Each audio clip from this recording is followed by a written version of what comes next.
Shabbat Shalom, Mishpacha. This is Rabbi Simon Alta from the East with another groundbreaking lecture that will hopefully help many of you in your faith and to establish good communication with the God that you serve.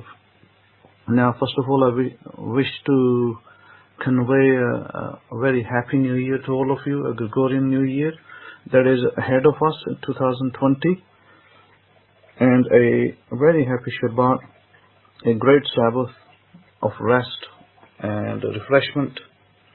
And before I say anything else, I guess I can give you the joke of the week, or the joke of start of this year. A burglar breaks into a house. He starts shining his lights around looking for valuable items. Some nice things such as his eye can see, and as he reaches for them, he hears, "Jesus is watching you." Startled, the burglar looks for the speaker. Seeing no one, he keeps putting things in his bag again. He hears, "Jesus is watching you." This time he sees a parrot.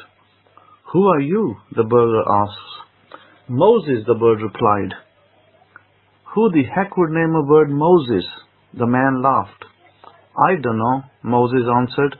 "I guess the same kind of people that would name a Rottweiler Jesus."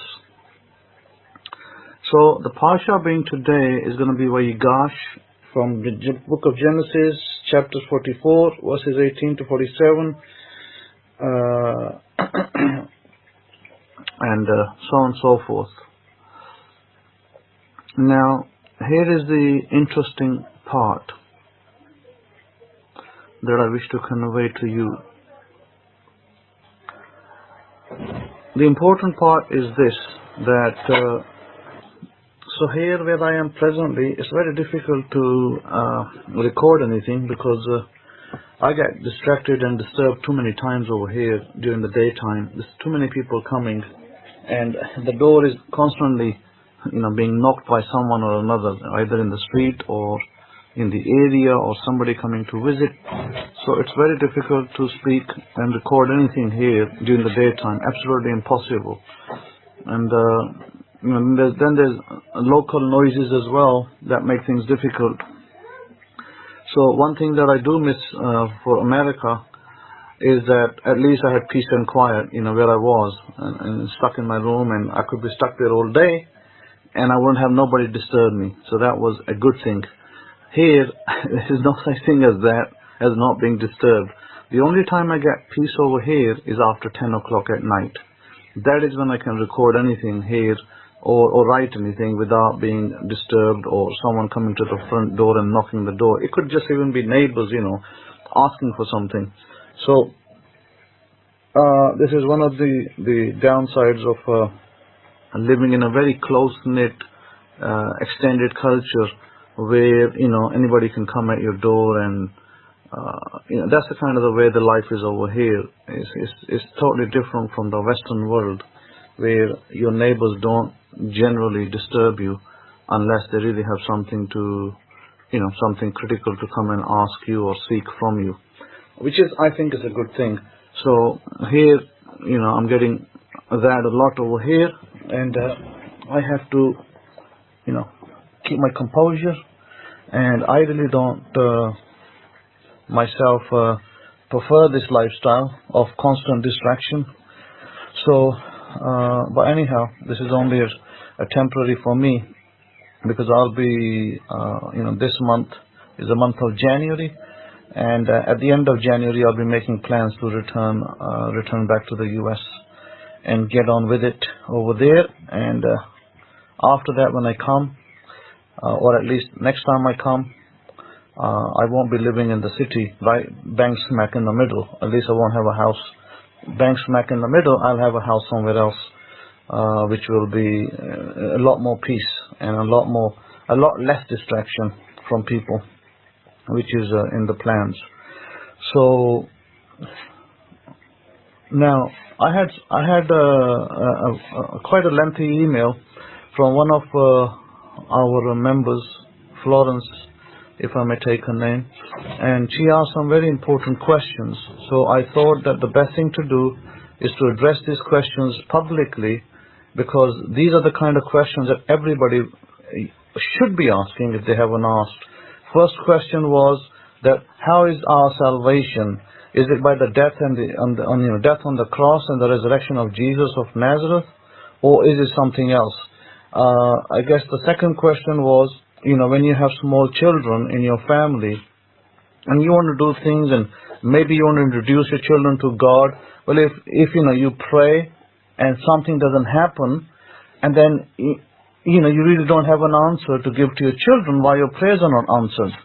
And then what do you say to your children? Because if your prayers are not answered, then how will your children's prayers be answered? How will they address the fact that you are praying for certain things in your life, certain desires, certain things that you want to happen in your life? Maybe somebody has wronged you, or maybe somebody has wronged your children, and you are seeking justice, or you're seeking a solution from the heavens above, and you're not seem to getting an answer to your prayers. So what Christians normally do is they get together, they pray, and they seek assistance from God through prayer, and most of the times I can tell you this, that their prayers are not answered most of the time. Very rarely, and this is a rare thing, that their prayers get answered, and then they may get a response, and it's like a hit and miss. And so, being a software engineer myself, I cannot accept a relationship with a God, or with the God, in which you have hit or miss prayers.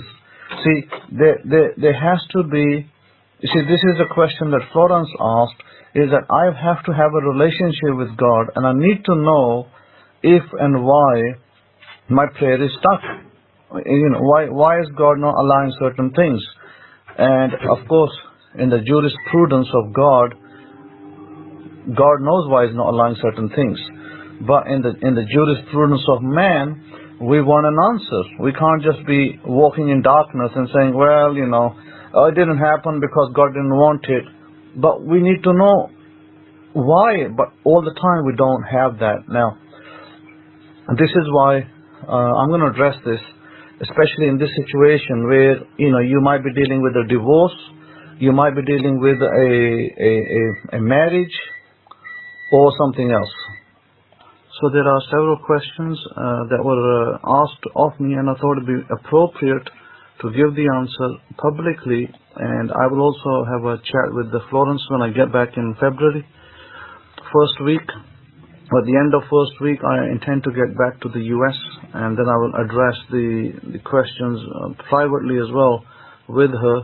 But right now I need to address them publicly, because one of the things that if you are doing something and you're trying to reach other people with Torah, with the faith that you are serving, and you cannot answer simple questions like why your prayers are not being answered, or why certain things are not happening, at least you need to have some kind of indication. So here is the position that we're dealing with. And I believe our Parsha this week is relevant to that particular issue. The Parsha's Vayigash is very relevant, because it's exactly, the Parsha says, the Parsha is about drawing near to God. Now, what does that actually mean? We'll look into the drawing near bit, because in verse 18 of Genesis chapters 44, I believe, verse 18, where the Parsha starts, or the Torah portion, it says, then Yehudah came near to him and said, O my master, please let your servant speak a word in my master's hearing, and do not let your anger burn against your servant, for you are even like Pharaoh. My master asked his servant, saying, have you a father or a brother, etc. So he goes on. I encourage you to read this whole chapter, get a briefly what's going on. But here, Judah is coming to his brother Joseph, who is now standing as a vizier, as a co-between, you can say, between Pharaoh and you can liken Pharaoh to God if you like, or a father in heaven. You can liken Pharaoh to the father in heaven. You can liken Joseph to Jesus, Yeshua of Nazareth. I think that's a perfect analogy. And so here we see that Judah is coming to him and saying that, please my master, that let your servant speak a word in my master's hearing. So do not let your anger burn against your servant, or do not become angry against him because I'm asking you something which obviously is to do with him and the circumstances he got himself into. So, and I'm going to look into that a little bit, but before I do, the question, or first question that I got from Florence was that what, the faith that we believe in, what we've been taught by Christianity, what you've been brainwashed with, basically. Let me be very particular about brainwashing that's occurred in all the churches around the world. And one of the brainwashings is this, that your salvation is by the death on the cross of the Master Yeshua, Jesus of Nazareth, etc., etc., and through his resurrection. Now, I always want to point this out, and I always do, and I always will, till the last breath is taken by myself on this earth, and which is this: do we have a precedence in the Torah in which we are told that a particular person, given a name to us, if this is such a big deal, if the death of Jesus is such a big deal for Christians, do we have a precedence in the Torah that such a thing has to occur for our salvation? And I submit to you, not. There is no such thing. So this whole thing about Jesus of Nazareth dying on the cross and being raised and blah, blah, blah, and the rest of it is totally not being mentioned in the Torah, not been mentioned in any of the books of Genesis, of Exodus, Leviticus, Numbers, Deuteronomy. None of them mention it. And I can even go so far, other than hints in there is no clear definition of a death and crucifixion and resurrection of anybody. Forget about Jesus. No one's mentioned in there. So if I have been visited by many pastors over here in Pakistan. Many pastors have come and sat with me, and we've had many discussions on different issues. And one of these things that I raised with one of the pastors here was, where does it say in the Torah that I have to wait for any particular person or the children of Israel? The question I asked to them was, where does it say in the Torah or the prophets or even the New Testament that I have to wait for a character, for a man called Jesus? Obviously that's not even his name, but let's just assume it's his name for now. And that he's going to come, he's going to die, he's going to be raised, and I have to wait for his death and resurrection to be saved. I said, what a load of nonsense. I said, you people are teaching people here totally opposite to what God is asking you. And so he had no answer to that particular question. Of course, there is no answer. Let's be honest about it. The book of Genesis doesn't mention a person. Book of Genesis doesn't say to, and I'm going to read from the King James Version of the Bible for you, so you don't say, oh, maybe the Bible that Rabbi Simon translated, maybe it's been mistranslated, and maybe it doesn't have what the actual King James Version says. A lot of people love the King James Version Bible, and so maybe that says something different to what Rabbi Simon's translation of the Abrahamic-Faith Bible says. And I can assure you that a lot of translation, that my translation or the translation of the acquired Hebrew text is actually much more forthright and better than any of these translations out there. However, I encourage you to always look at King James Version or New King James Version or even the NIV to see where we are with the two translations. Now, in the book of Genesis, God comes to Abraham, and I'm going to read from the KJV, and here it says that now the Lord hath said unto Abram, get thee out of the country, out of thy country, and from thy kindred, and from thy father's house, unto a land that I will show thee. And I will make of thee a great nation, and I will bless thee, and I will make thy name great, and thou shalt be a blessing. Okay, so this is from the King James Version of the Bible, Genesis 12:1 and 12:2. The chapters, you all have Bibles in your homes. You can pick up your Bible and you can look at it. And then if you have the Hidden Truths Hebraic Scrolls or the Abrahamic-Faith Bible, I encourage you to look at those as well and look at what the readings say. So here, God picks a man by the name of Abram, who later is renamed to Abraham.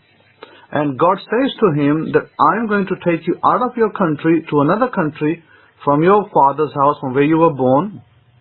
And he says to him that I'm going to make you a great nation.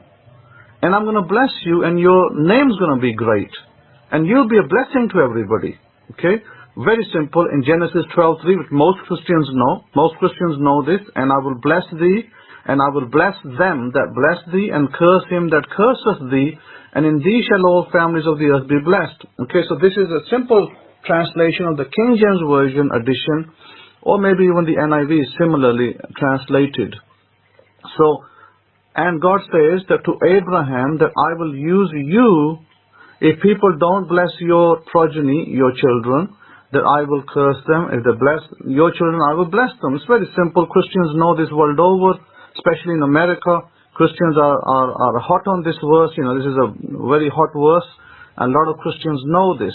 Now, do you see in any of these three verses, we're talking about the great father Abraham, who God used to say, you know, to send out his message. Do you see there that he says to him, Abraham, I'm going to send Jesus, he's going to die on the cross, and you all going to be saved through him? Does it say that? Now, I'm not making anything up. It doesn't.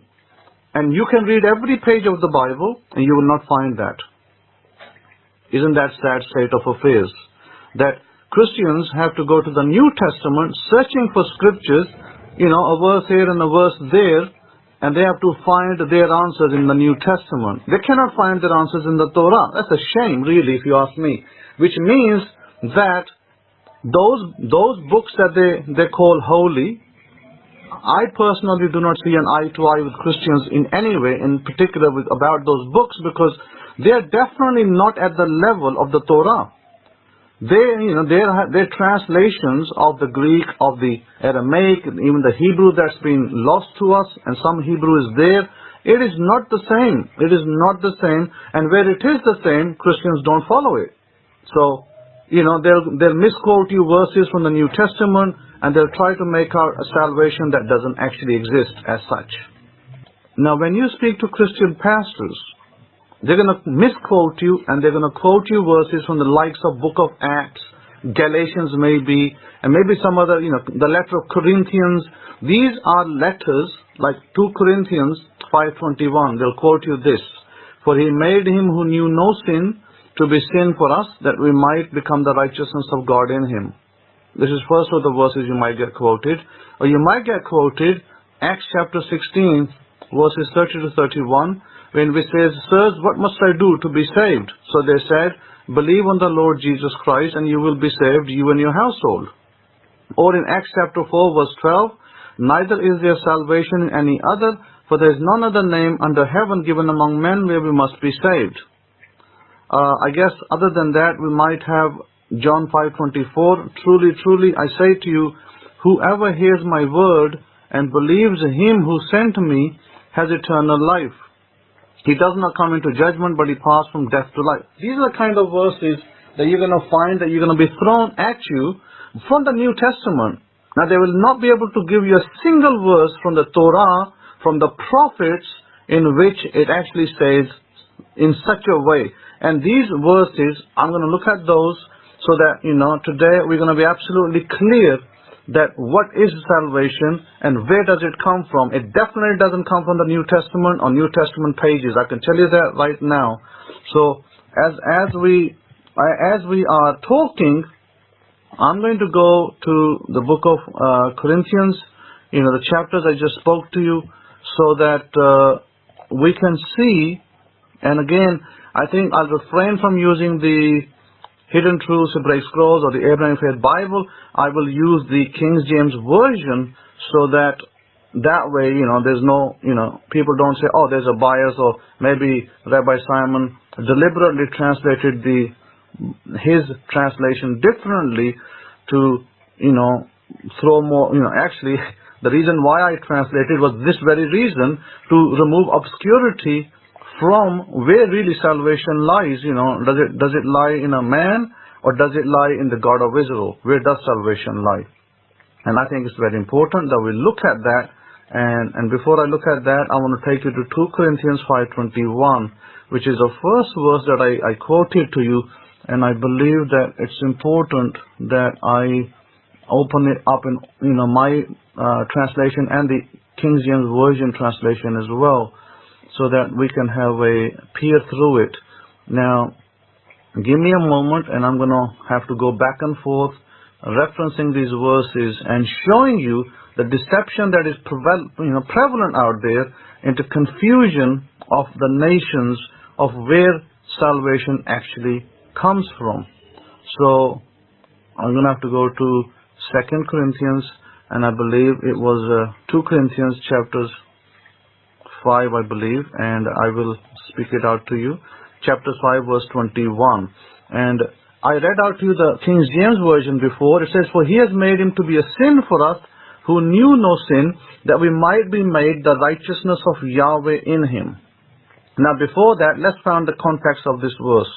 In chapter 5, the context starts, For we know that if our earthly base, earthly house of this tent was dissolved, we have a building of Yahweh, a base, a house not made with hands, eternal in the Shemayim.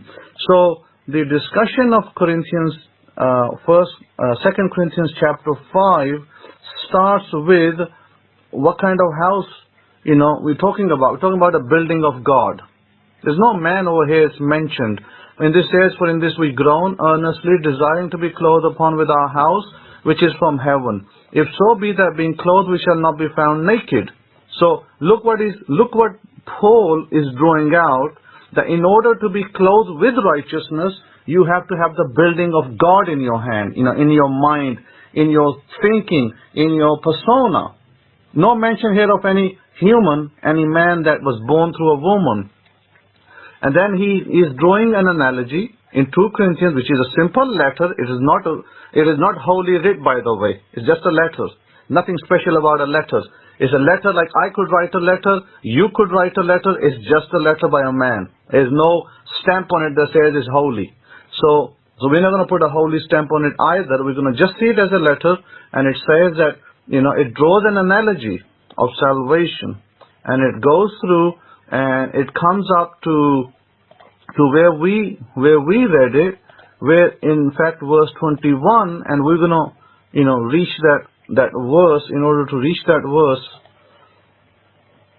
here it kind of draws an analogy in verse 13, "For whether we be beside ourselves to God, or whether we be sober, for your cause, for the love of Christ, constraineth us, because we thus judge that if one died for all, then we were all dead. And that he died for all, that they which live should not henceforth live." This is Paul's opinion, by the way. Let me actually be another clarification. This is not God's opinion on the matter. This is Paul's opinion. Paul was a man, just like you and just like me. A man who made many mistakes. He was not, the epitome of men on the earth, so as Christians made him to be. So it says in verse 15, "For the love of Christ constrain us, because we thus judge that if one died for all, then we were all dead." It's an analogy, nothing else there. And that he died for all. What does it tell you? He died for all, that they which live should not henceforth live unto themselves, but unto him which died for them and rose again. "Wherefore henceforth know we no man after the flesh, yea, though we have known Christ after the flesh, yet now henceforth know we him no more. Therefore if any man be in Christ, he is a new creature. Old things are passed away. Behold, all things are become new. All things are of God, who has reconciled himself by Jesus Christ, and have given us to the ministry of reconciliation." Blah, blah, blah, and so on and so forth it goes. It is a letter. It has no bearing on our salvation. It is only drawing a conclusion by a man who said that he was, trying to take the message of Jesus. And this man, by the way, has never met Jesus in the earth plane. Okay, know this as well. He never met Jesus physically in the earth plane, other than the visions that Paul had, at least before he believed in the Messiah. Let's put it this way. So Paul was a Pharisee who believed in the Torah, and probably to his last death he believed in the Torah. So therefore you cannot just take writings from Paul and twist them to make them something that they are not. That's what Christianity did. They made them something that they are not. So here this Paul is drawing an analogy of what the Messiah did and what, is going to happen. Well, if Paul was such an expert on all these matters, why are you still waiting 2,000 years for Paul's things to come to effect? Why haven't they come to effect? Why hasn't nobody challenged Paul to this day and said, hey, Paul, you said such and such, why hasn't it come to effect? Well, then let Paul answer it. I'm not going to answer for Paul. Let him come out of the grave and answer it. So we see here, Paul simply draws an analogy, and this letter is all an analogetical letter. It is an analogous letter. It has absolutely no meaning in terms of salvation and reconciliation with God and our faith. Absolutely no meaning. It's meaningless. If you're going to apply it to salvation, then you might as well take the dictionary in Great Britain. You may as well apply something from there to your salvation as well. That's the liken to Paul's letters. You have absolutely not a single bit of it can be taken to mean what Christians are trying to prove, that which is actually totally out of order anyway. Because it says in 2 Corinthians 5:21, for he had made him to be sin for us, who knew no sin, that we might be made the righteousness of God in him. Now, sin here, as I explained to you several months ago, is not the type of sin that you've been taught. Like, you committed a wrong and you're going to be punished for it. It's not talking about that. So, again, the second problem you're going to have is the Torah.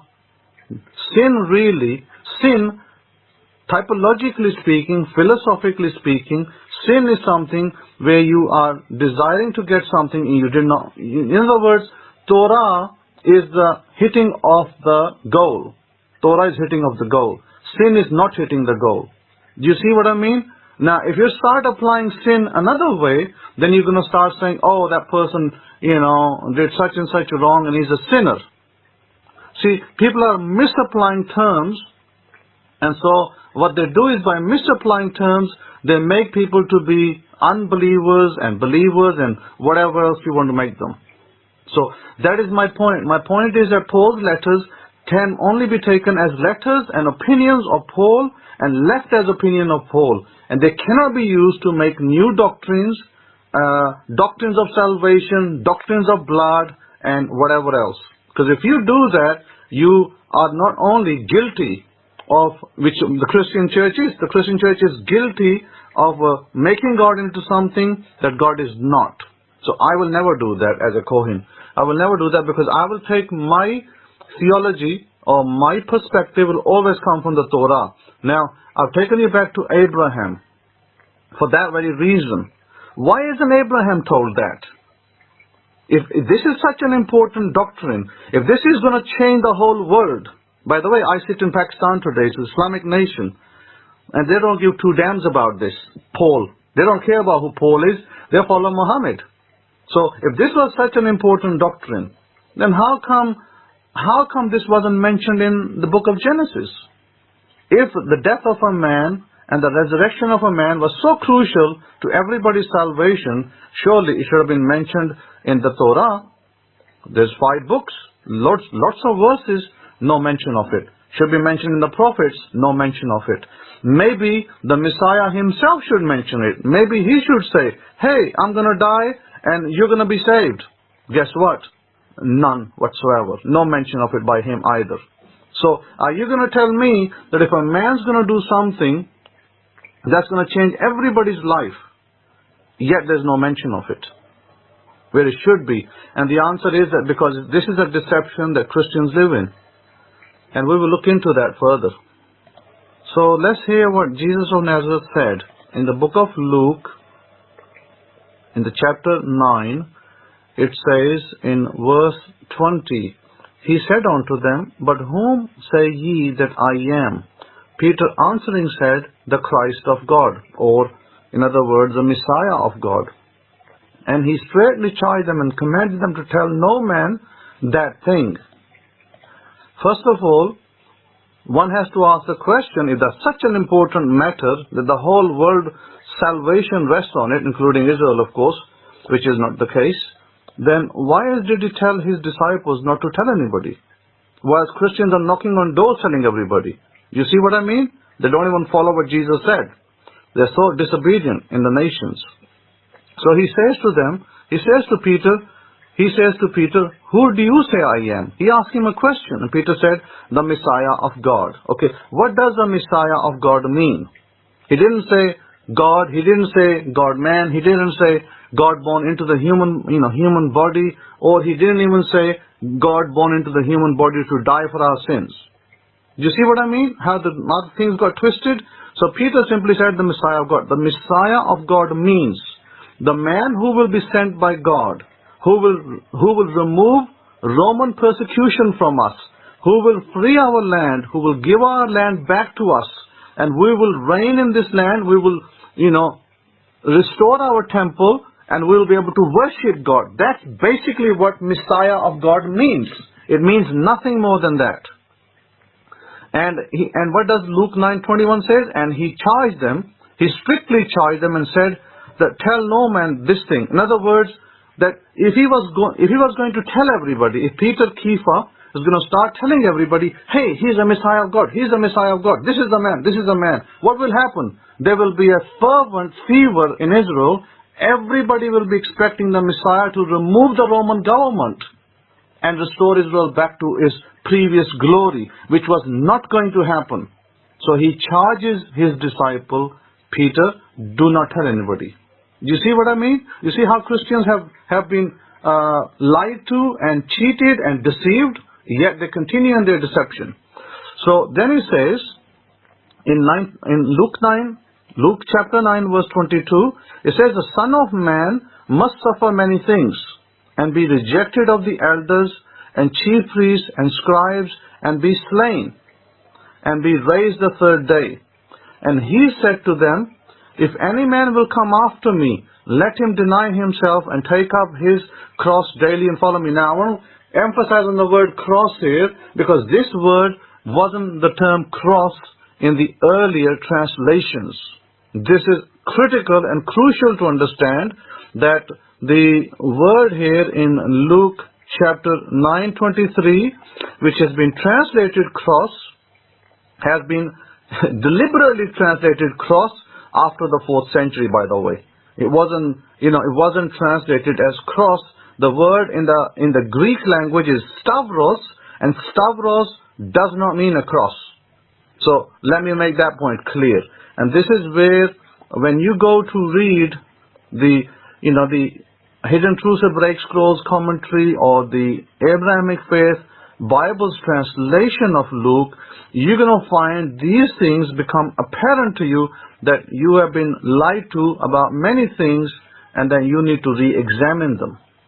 Because if you don't re-examine them, you will be not only living in falsehood yourself, but be teaching your children as well. Then you'll be wondering why your prayers are not answered. See, this is a central question. Why aren't your prayers answered? And this is the verse that leads up to it. So it's important to understand why this is so crucial. So I'm going to go back to Luke chapter 9, and we were reading verses 20 onwards. And verse 20 in the Abrahamic-Faith Bible, he said to them, but who do you say that I am? Kefa answered, the Messiah, anointed one of Elohim. See how simple that is? The translation, the Messiah, meaning what? What is a Messiah? A Messiah is a king. It could be a prophet. It could be a nobleman. It could be a leader of a country. Means that he is a very important figure to do something. To do what exactly? Well, he didn't say, I come to save you from your sins. He came to save them from their tyranny. That is the Messiah that Israel or the rabbis were teaching at the time, that a king figure will come. And the king figure will save us. Not save us in the supernatural after death kind of salvation, but he will save us in the natural physical body salvation, meaning that he will remove tyranny, he will remove oppression from us, from Gentile people, and we will have salvation to run our own government, run our own temple. That's basically what this means. Yet Christians are buffooned into believing something totally opposite, which is not the case. So, and he says, and he forcefully commanded them to tell no man this thing. In other words, this could run riot. If everybody knew that this is a man to remove Roman government, which he didn't come to do, by the way, it didn't happen. You know in history it didn't happen. You know the Romans destroyed our temple. So the Messiah had made it clear not to tell any man such a thing, because that was not yet the time to remove tyranny. That was another future event that hadn't happened yet. So then he says, then he tells them in verse 22, the Son of Man must suffer many things.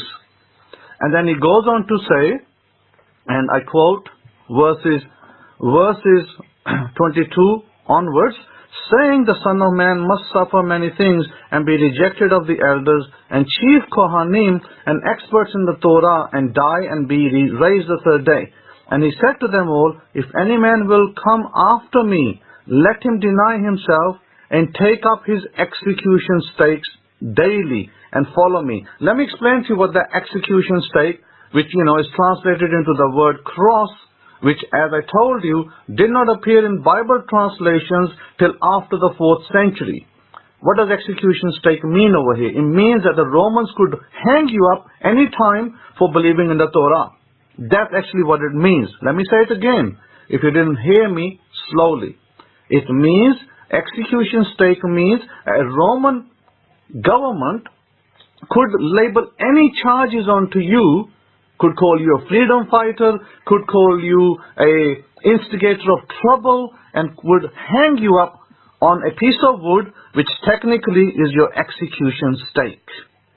That is a sum total of those verses which Christians use for a supernatural salvation, which is not the case, by the way.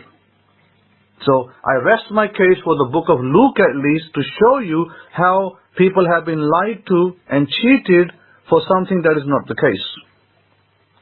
So it's very important that we understand that that's one of the verses I dealt with, was Paul's letter of 2 Corinthians, and I'm going to deal with another verse of Paul, which is not Paul, sorry, another verse of Acts, which is a chapter from Luke's, because it's believed that Luke wrote the letter or the book of Acts, chapter 16, verses 30 to 31. Sirs, what must I do to be saved? So they said, believe on the Lord Jesus Christ. Okay, I'm going to take you to that particular verse as well in the Abrahamic-Faith Nazarene Study Bible, because I think it's important that I look at that. Acts chapters 21, and let's see again, let me bring the verse up. Acts chapter 16 verses 30. Acts chapter 16, where are we? It's over here. Now let's get the context right first, and let's just look at the verse 30, then we bring the context into play, which is very important. So Acts chapter 30 in my translation says, and brought them out and said, Masters, what must I do to be rescued? So what is this talking about? Well, let's go back a little bit. Let's back up a little bit. And it says,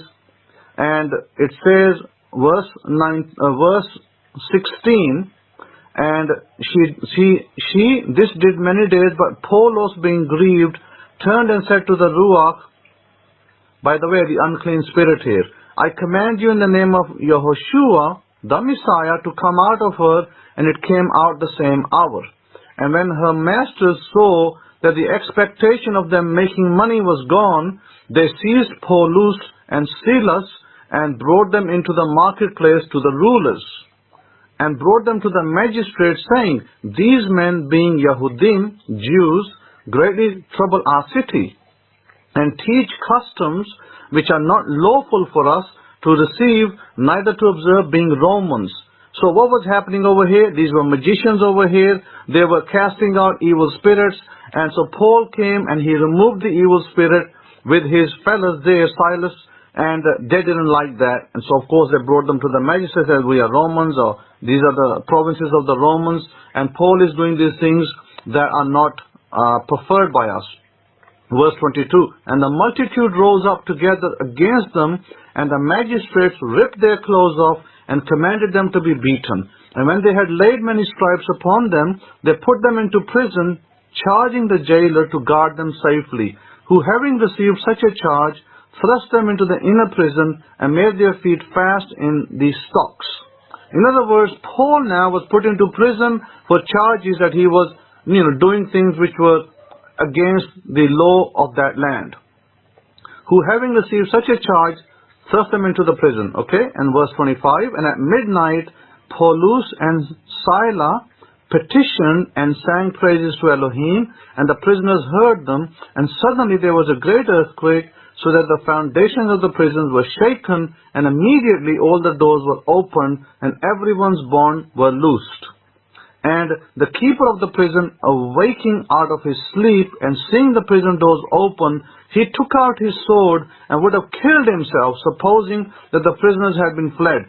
So why is it that when these prison doors were open and Paul was able to, Paul and Silas could easily escape, and the guard, he wanted to kill himself? Why?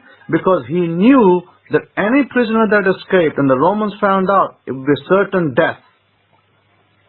And so here what happens next? Paul now calls out to this man, says, but Paulus shouted with a loud voice, saying, do yourself no harm, for we are all here. In other words, we haven't left the prison, we are still here, we haven't escaped.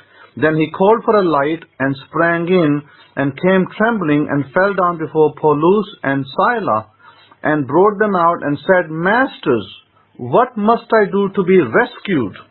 Now, watch this carefully and listen carefully now. This is where the black and white is going to happen.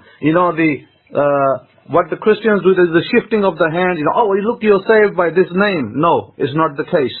And so, what does Paul say to him? And they said, believe on Master Yehoshua, and you shall be rescued and your base. And they spoke to him the word of Yahweh, and of all that were in his base. Guess what they spoke to him? The Torah. See, this is what Christians will never tell you. And this is what these idiots in churches who call themselves pastors and bishops, they won't tell you. Is that these words of Yahweh, what is the word of Yahweh? The word of Yahweh is not a New Testament book or Paul's letter. The word of Yahweh is the first 5 books of the Torah. That's what Paul spoke to them. And so the man believed. So what does it mean that he will be rescued if he believed in the Master Yehoshua? Well, let me explain to you, so you can actually get the context right. When you believe in Rabbi Simon, and you follow Rabbi Simon, what does Rabbi Simon teach you? That will remove, or that will give you salvation, and remove all your worries and, constraints and problems. What? The Torah, of course. I teach you the Torah of Moses. So if I teach you the Torah of Moses, and you made me your rabbi and your teacher, then what did save you? Through me, you learned the Torah, which saved you. And that's exactly what Paul did. He said, if you believe in the Master Yehoshua, in Jesus of Nazareth, what did Jesus of Nazareth teach? Torah. He taught the Torah of Moses. And you can see clear references of that in the book of John in chapter 5, in the book of John, where he clearly references it, and he says to the people who have trouble believing in his words, and what does he say to them? Does he say, hey, I come with a New Testament in my hand, and you must believe in my New Testament? No, he says to them that I do not think that I will accuse you. In John 5:45, do not think that I will accuse you to the Father. There is one that accuses you, even Moses, in whom you trust. So, what does he point to? He doesn't say, I'm going to judge you and kill you or burn you in hell. He says, Moses' writings will do that. It's his writings that will accuse you. So if you're doing something wrong, he doesn't judge him. He says Moses will. What does Moses mean? The Torah. So the Messiah. So if you, or being this prison guard, when Paul is saying to him, believe in Master Yehoshua, what is he saying? Not believe in the man. He's saying, make him your rabbi, make him your teacher, Make Him your master and believe in the Torah, and the Torah will save you. The Torah will grant you eternal life, covenants that we have. In other words, we have a covenant relationship. I like to bring any bishop in the world, any rabbi, any bishop who like to prove me wrong on this point. I like to see anybody who can prove me wrong that we need to be saved through a man called Jesus, or whether we have the word of Yahweh being the Torah. My challenge is out there. I like to see anybody who can prove me otherwise, that these teachings that have been given to the people have been given wrongly, that our salvation always comes through the Torah and the covenants given to Abraham. Hopefully, this is the first question that Florence asked me, was faith. So before I come to faith, because I'm only barely touching on the matter over here, I'm just clearing up some of the air. But before I clear up some of the air, I also wanted to speak to you about one more verse from the book of John. Truly, truly, I say unto you, whoever hears my word. What is his word? We just saw that it's the Torah. So John 5:24, in the affirmative, answers that eternal life is only given to those people who believe and rest their faith in the Torah. It says it does not come into judgment. He or she does not come into judgment, but pass from death to life. So if you rest your faith in the Torah, you automatically, by the way, at this point, those who know, those who've been with us for so long, at this point, Genesis chapter 12 verse 3 is effective for you, which says that if you bless Abraham, you will be blessed. What does blessing Abraham mean? Believing in Abraham as well. Believing in the God of Abraham. Believing that what God did for him can do for us. That's a blessing. So hopefully that clears the matter of how are we saved. That's the first question. How are we saved? We are saved only through the covenants that Yahweh has given to Israel in the Torah. And Bani Israel, the children of Israel. So anybody that joins Bani Israel, it doesn't matter who they are, black, white, yellow, pink, blue. Doesn't matter their color. Doesn't matter their creed. It doesn't matter their ethnicity. They too will have the same salvation that we do as Israel. So hopefully this clears my point that salvation is not some dinky-do, believe in Jesus and He will save you. No, this is actually a Torah precept. And anything else where the Jews were expecting Yeshua, Jesus, to do something was to do with personal, physical, bodily rescue. Which means, remove the Roman oppression. Remove the other oppression. Give us our temple back, so we may run our services again, so that the world may come unto us, so that we may do what God has given us in the Torah. Hopefully, you now understand part one of the question that Florence asked, was about, this deception of Christianity, that misinformation spread about how is one saved. So, and every verse that you'll quote me from the New Testament, I will have a verse for you to counteract it, by the way. So if you're a pastor or a bishop and you think you can quote me and you can defeat me in a debate, you got something else coming, my friend. Because I will defeat you in every verse that you give me. And I will show you that you're absolutely at fault when you reference the New Testament. Because the New Testament did not exist at the time of Jesus. It cannot be even quoted. Forget about quoting it, verbatim. You cannot even quote it because it didn't exist. It wasn't even written down at that time. It was written down, some of the Gospels were written down 20 years after His death, 40 years after His death. And even as long as 70 years after His death was the book of Revelation written, to that kind of a fact. So I would say more than 70 years, 90 years in fact. So having said that, you can understand where I'm coming from. So first of all, don't ever buy the premise that a man saves you. Only Yahweh has that effect of salvation. And the man that Yeshua is, we got to understand Him from a different perspective. Not from the perspective that the Gentiles understand Him. That's maybe another lecture. So now we come to the second part, faith. a lot of people will tell you that when you pray and your prayer is not answered, and this is one of the questions that Florence gave me, was, when the prayer is not answered, does that mean I don't have sufficient faith? Because that's what she is told. Maybe that's what you're told, that you don't have enough faith, that you're not strong in your faith, therefore your prayer cannot be answered. That is a load of mumbo jumbo, by the way. It is no such thing. So why are prayers not answered? Let me be very forthright to you today. Why do we have a Kohen in the gate? So that you may clarify and you may address how you need to come before God. A Kohen's job is to reveal that, and where possible, he will act on your behalf. That's a Kohen's job, by the way. So that's where I come in. So I have to reveal to you what you have to do. And in this particular scenario, let me be very clear, Florence, it's not your faith is the issue. It's your methodology is the issue. So you might ask me, what do you mean, Rabbi, by methodology? What do you mean, Kohen, by methodology? Well, the method. You see, most of the people who don't get their prayers answered, they are doing the wrong method. So what is the method? Let me give you the methods, plural.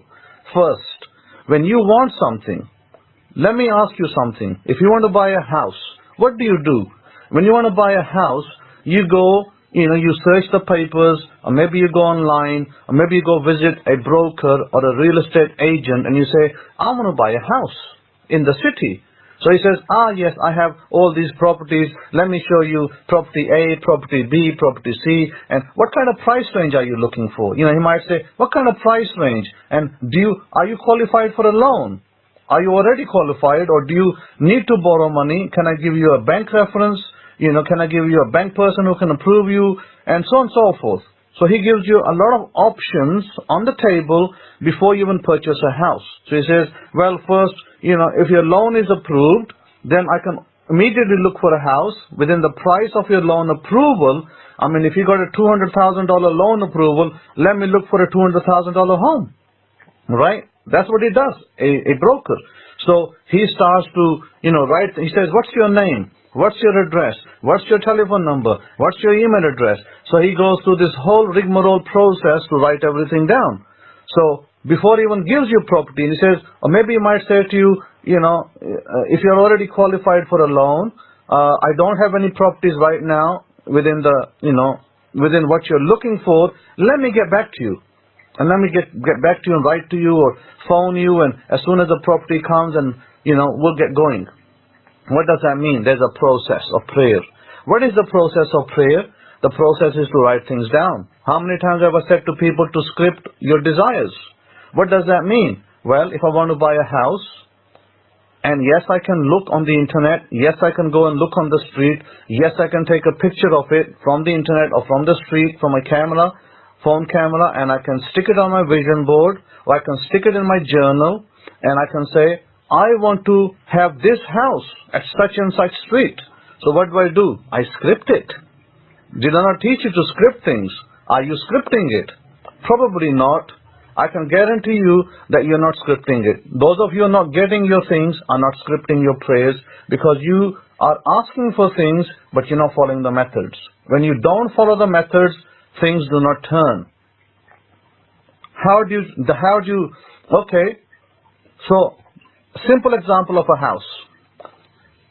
So first thing for your house, you have to write down what kind of house do you want. Is it a 3-bed house? Is it a 4-bed house? Does it have 2 bathrooms? Does it have 3 bathrooms? Have you written that for your house?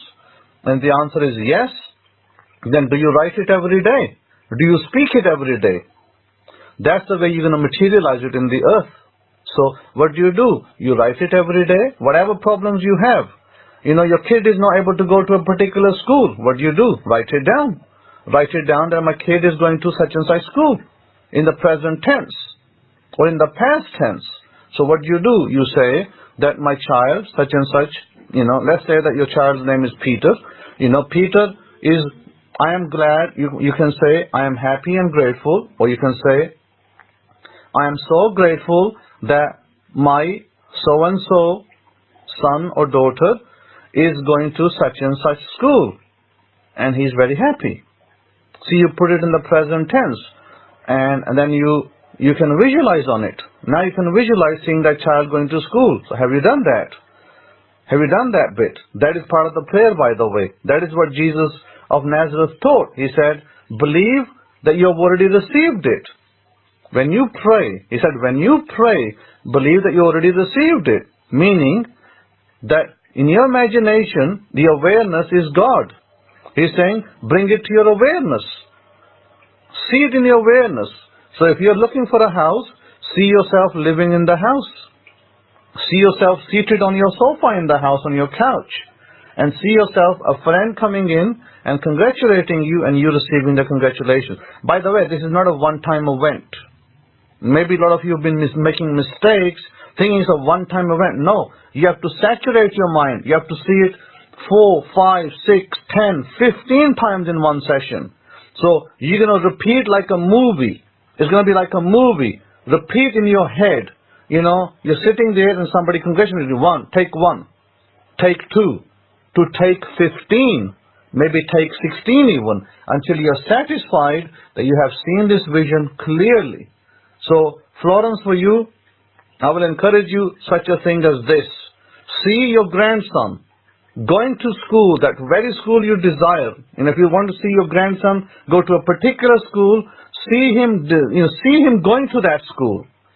Visualize him into that school and visualize, you don't even have to see him being in that school. You can see your grandson is talking to you. He's sitting with you and he's saying, Grandma, I love the school that I go to, and name the school that you want him to be in. And your grandson is saying to you, Grandma, I love the school that I'm going to. I'm enjoying myself tremendously. The teachers are really good. That is what you need to do, because that is now bringing the prayer into your awareness. Through your awareness, by the way, is God. God is going to do this for you. So, it's not that you don't have enough faith. It's that you don't have the method laid down properly. You probably haven't understood the method. Now I want you to understand the method. The method is simple, of you exercising your imagination and you writing it down. And you can say that I'm happy that my grandson, you can put his name down, is in such and such school. That's all. One line of text. And you can, if for those of you who want to purchase a house or be in a good job or be in a beautiful relationship with a spouse, same thing. Put it into the present tense. See the end of it. In other words, 3 things you have to do in your prayer. Number 1, write the prayer down. What is it that you want? Write it down in the present tense. Number 2, record it. Record it in the present tense. The same thing you've written down, record it in your phone. Number 3, listen to it constantly. Listen to it 2-3 times a day. If you don't have time, and you're stuck for time like me, and you get distracted all the time like me over here, then you're going to have to find a time in the evening where you can listen to your mental, your recording of your prayer. And it doesn't have to be one line. It could be several things you want in your life. Could be a career, could be a job, could be a marriage, a job, a home, a car, money in the bank, whatever it is. So 3 things I encourage you to do. Number 1, write down your prayer in the present tense. I am so grateful that I'm driving my new car. That could be a prayer, whatever model that is. I am so happy and grateful that I'm driving my Ford truck, whatever that Ford truck is, F-130. I'm so happy and grateful that I am driving my GM car, if that's the car you desire. So I am so happy and grateful that I am doing such and such, and I'm successful. Again, whatever it is. So if you're not sure, ask Rabbi Kefa, write to me, and I can guide you into how to write your affirmation. Affirmations must be spoken daily, morning and evening, and into your success direction. Are you doing that? Are you speaking your affirmation in the success direction? Maybe you don't even know what your success direction is. That is calculated on your date of birth. And if you're not sure, either you can write to me, or there is an or, by the way, you can face Jerusalem. When you face Jerusalem, the temple, you will get your success. because you're part of Bani Israel. And therefore, you will get whatever you're desiring. But so their second part is, like I said, write it down. Affirmation. Read them out 3 times daily in the morning, 3 times in the evening. Second, record it. Listen to it in the morning and listen to it in the evening for at least 1 hour. At least 1 hour when you sleep. Listen to it in your ears, through your headphones. That is, number 3 after you recorded it. So the first part, write it down. Second part, speak it. Third part, listen to it. Then I gave you sounds. I gave you the sounds of Yahweh. The first sound, the primordial sound, Yah. That sound, Yah, Yahweh, Yah, just the Yah bit. That sound you recorded. I want you to just record it, just the sound Yah, and I want you to record it and loop it for about 3 minutes. You can listen to that sound before your mental tapes. So your mental tapes will be your desire, your affirmations. So before that, cue it up so that maybe for the first 3 minutes, you hear the sound of Yah. After that, your mental diet, which is going to be the tape that you recorded, the affirmation, you listen to that. And that has to be daily, by the way.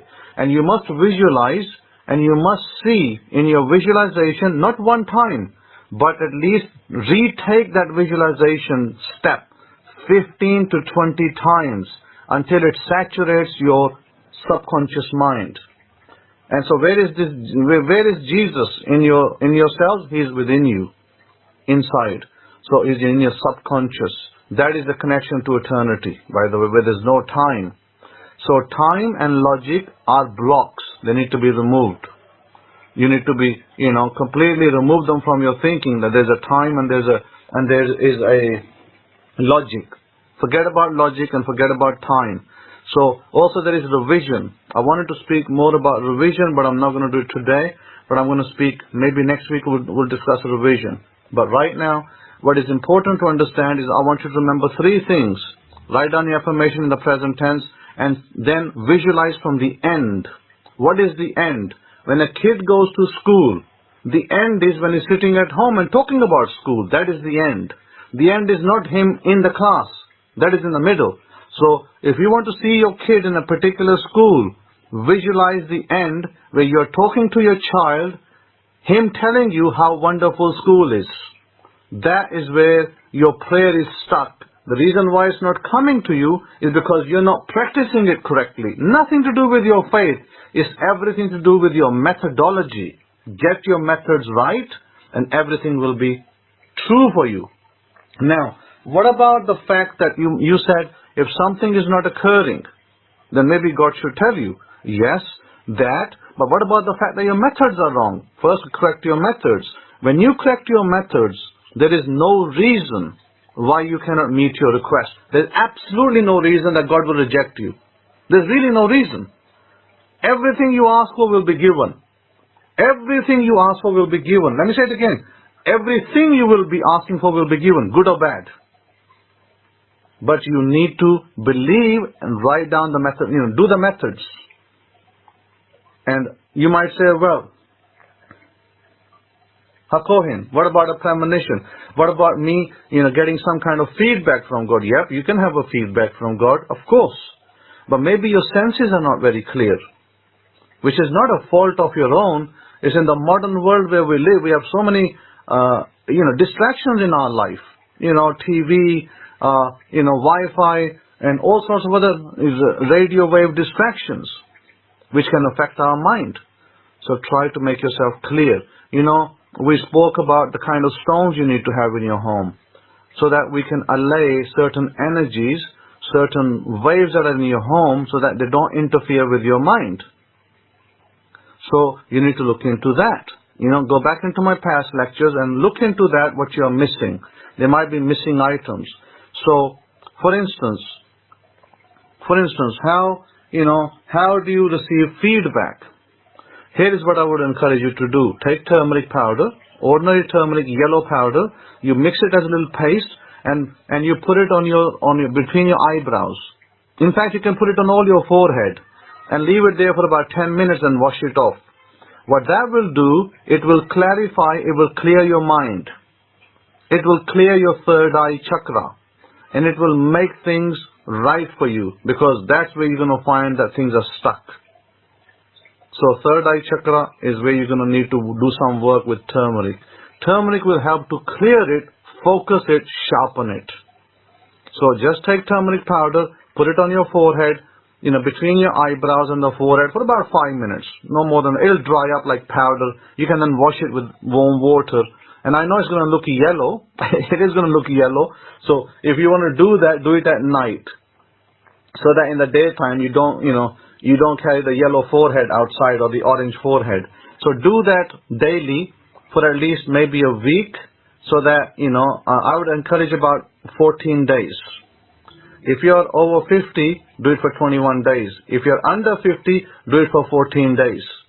So do that 14 days and then wash your forehead every night, and that will help to make your focus more clear. That means if you're not getting premonition, if you're not getting feedback from God, God will start giving you feedback. You might see a dream. You might have a vision. You might get a premonition. That's the area that you need to clarify. I hope I made myself clear. And with that, I'm going to say, so I'd like to give you thanks for listening, and hopefully that you will not just listen, but you'll apply this in your lives, what I've just taught. That it is not about weakness of faith, but it's about the methodology. Perhaps many of you that are not succeeding are not applying the methodology. Once you apply the methodology, you will start receiving the things that you desire. So we'll speak more about that the following Shabbat. So I greet you with a Shabbat Shalom and a happy New Year and a great week ahead. Shalom, shalom. I think, yeah. All right. Todah Rabbi Kohen for the wonderful lecture. If I could be heard, can I get a one? Mishpachah, this is Rabbi Kefa coming in from home base here in San Antonio, Texas. Todah, Happy New Year to all of you, Mishpachah. Happy Gregorian New Year to all of you. I wish my desires for all of you to have a great year. You're going to have a great year, family. The family of Israel is going to have an awesome year, and we're going to do great and mighty things for these nations that we're in. Because you know what? When you look at this parsha, Vayigav, you'll see that's the pattern. The parsha gives us the pattern. It's going to be an awesome time for us going forward, family, because we're getting the foundation for our success. Now, during Hakohen's lecture, which I thought was a marvelous, my thinking and thought processes, that was a marvelous lecture. The first thing that came to my mind was this, Matthew 6:33. Can anybody tell me what that verse says?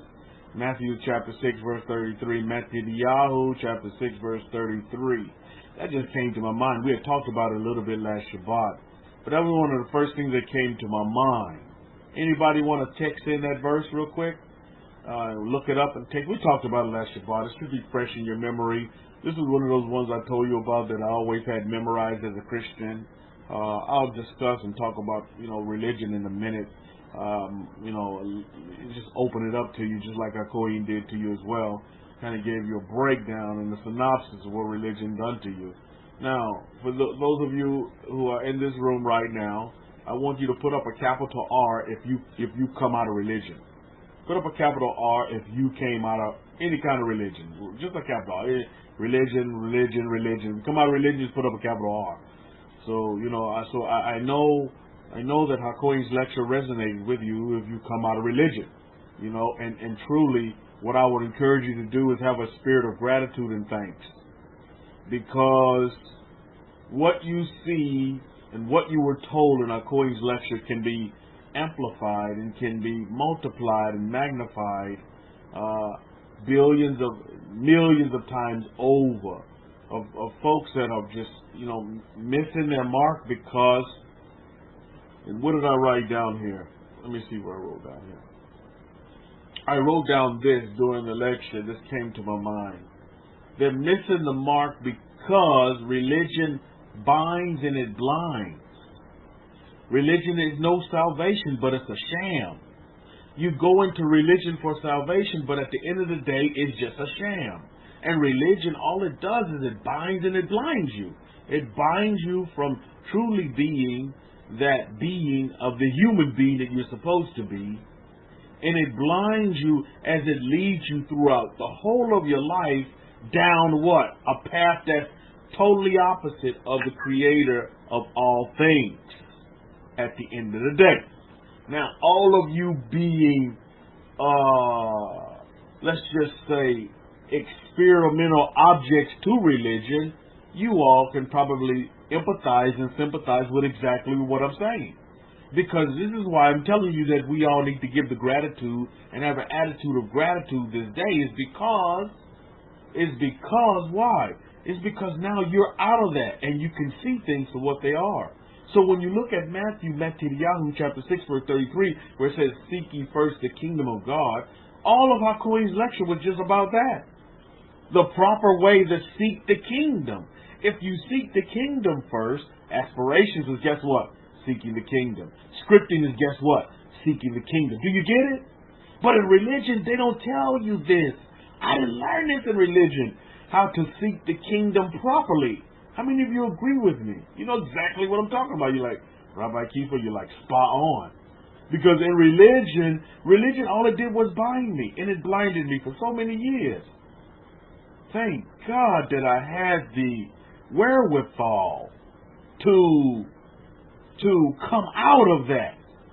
You know what I mean? To come out of religion and say, oh, I'm not satisfied. I'm not happy with where I am. And my quote of the day is this, and I think it's a great quote. Quote of the day is this, comes from the Dalai Lama. He says this, we can never obtain peace in the outer world until we make peace with ourselves. We can never attain peace in the outer world until we make peace with ourselves. Now, I look at religion and I see no peace in religion. People are not peaceful. As a student of human nature, I'm just examining the human being. And I see the majority of the world is not at peace. Why? Is because they're not at peace with themselves. Yeah, they'll go around telling you about peace, but they don't even have peace within their own self. And this is what I would encourage you to do this day, is examine yourself. We as a family, shalom is part of our mainstay, am I right? We walk around saying it. We walk around proclaiming it. But truly, is it a part of our makeup? Am I peace? Is that a part of your affirmations? Is that a part of your scripting? That you write, I am peace. I am joy. I am love. I am whole. I am complete. Thank you, thank you, thank you. We say peace all the time, but truly, are we at peace? Because just like the Dalai Lama says, and I agree with him, the peace, you can't have outer peace unless you have peace within yourself.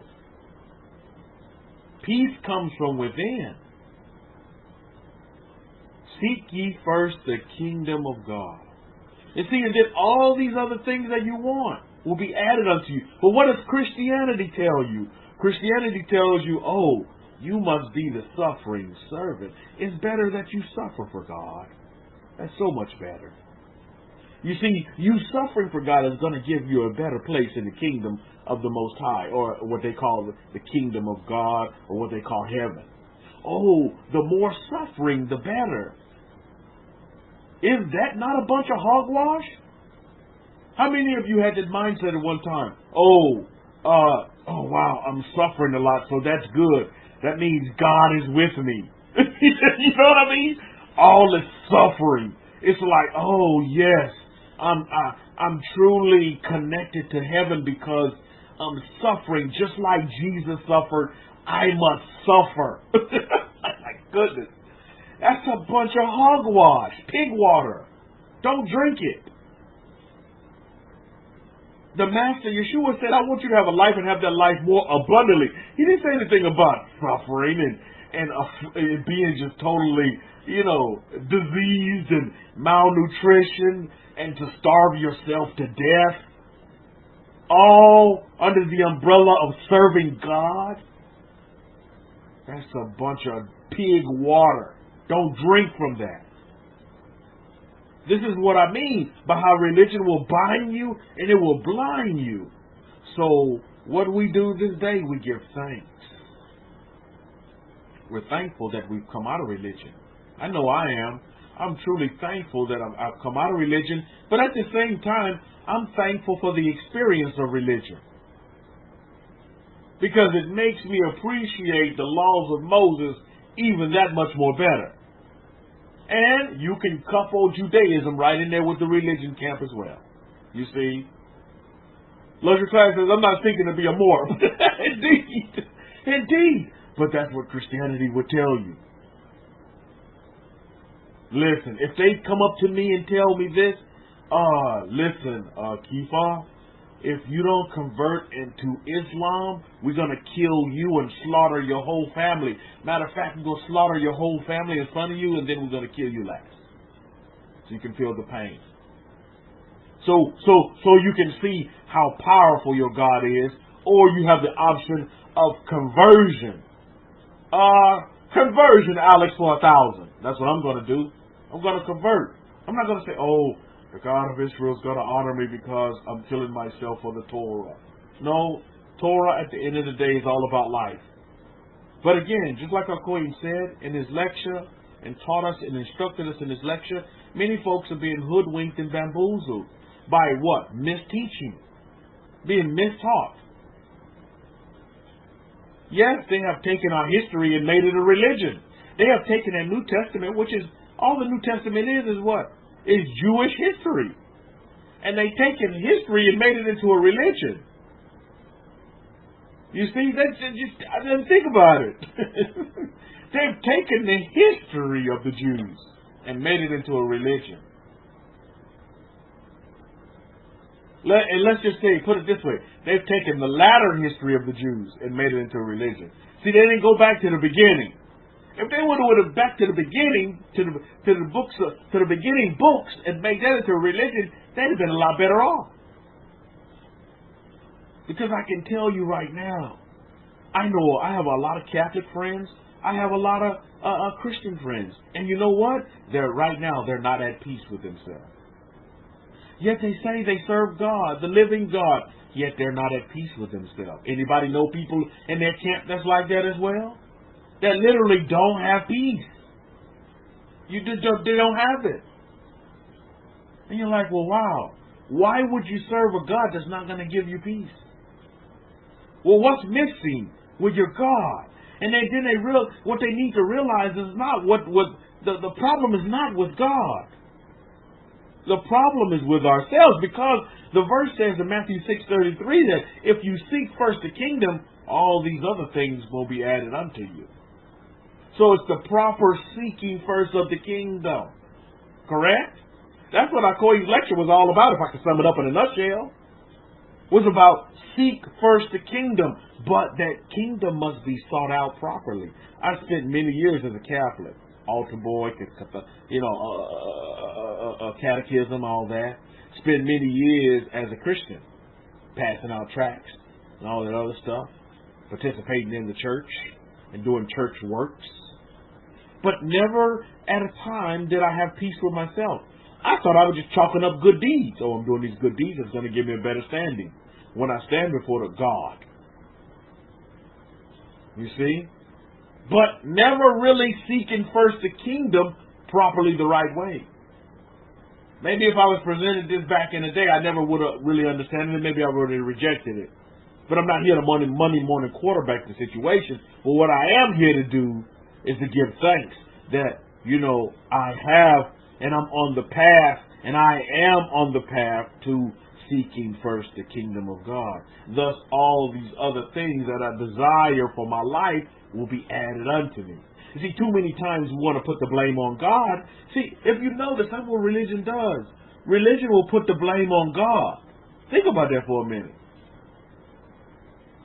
You ever said this in Christianity? I don't want God to judge me harshly. Or I don't want to be judged of God. Think about it. You see, all the blame is put on God. And still pointing the finger, passing the buck.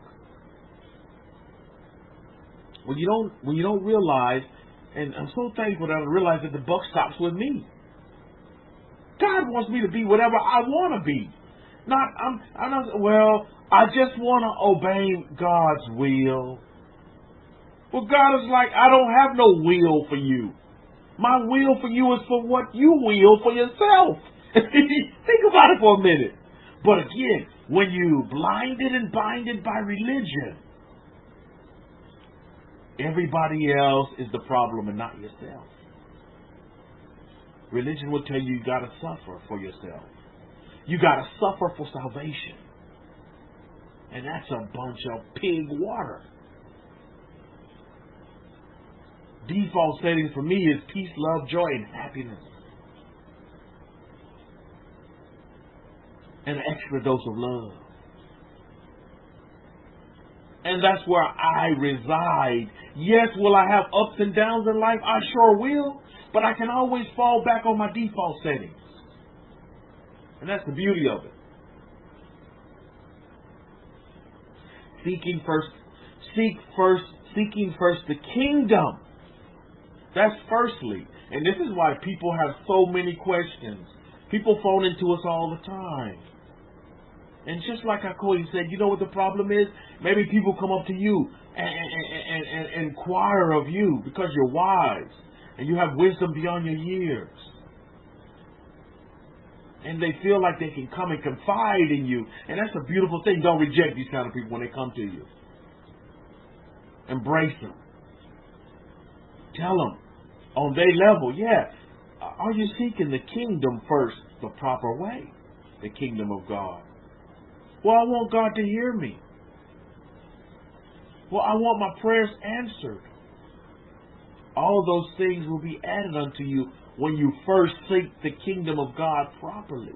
Religion binds and blinds. No salvation but a sham. It's all about suffrage and the have-nots. Don't have instead of have. So, when you come into seeking the kingdom properly and realize that you can have, that's revelation in itself.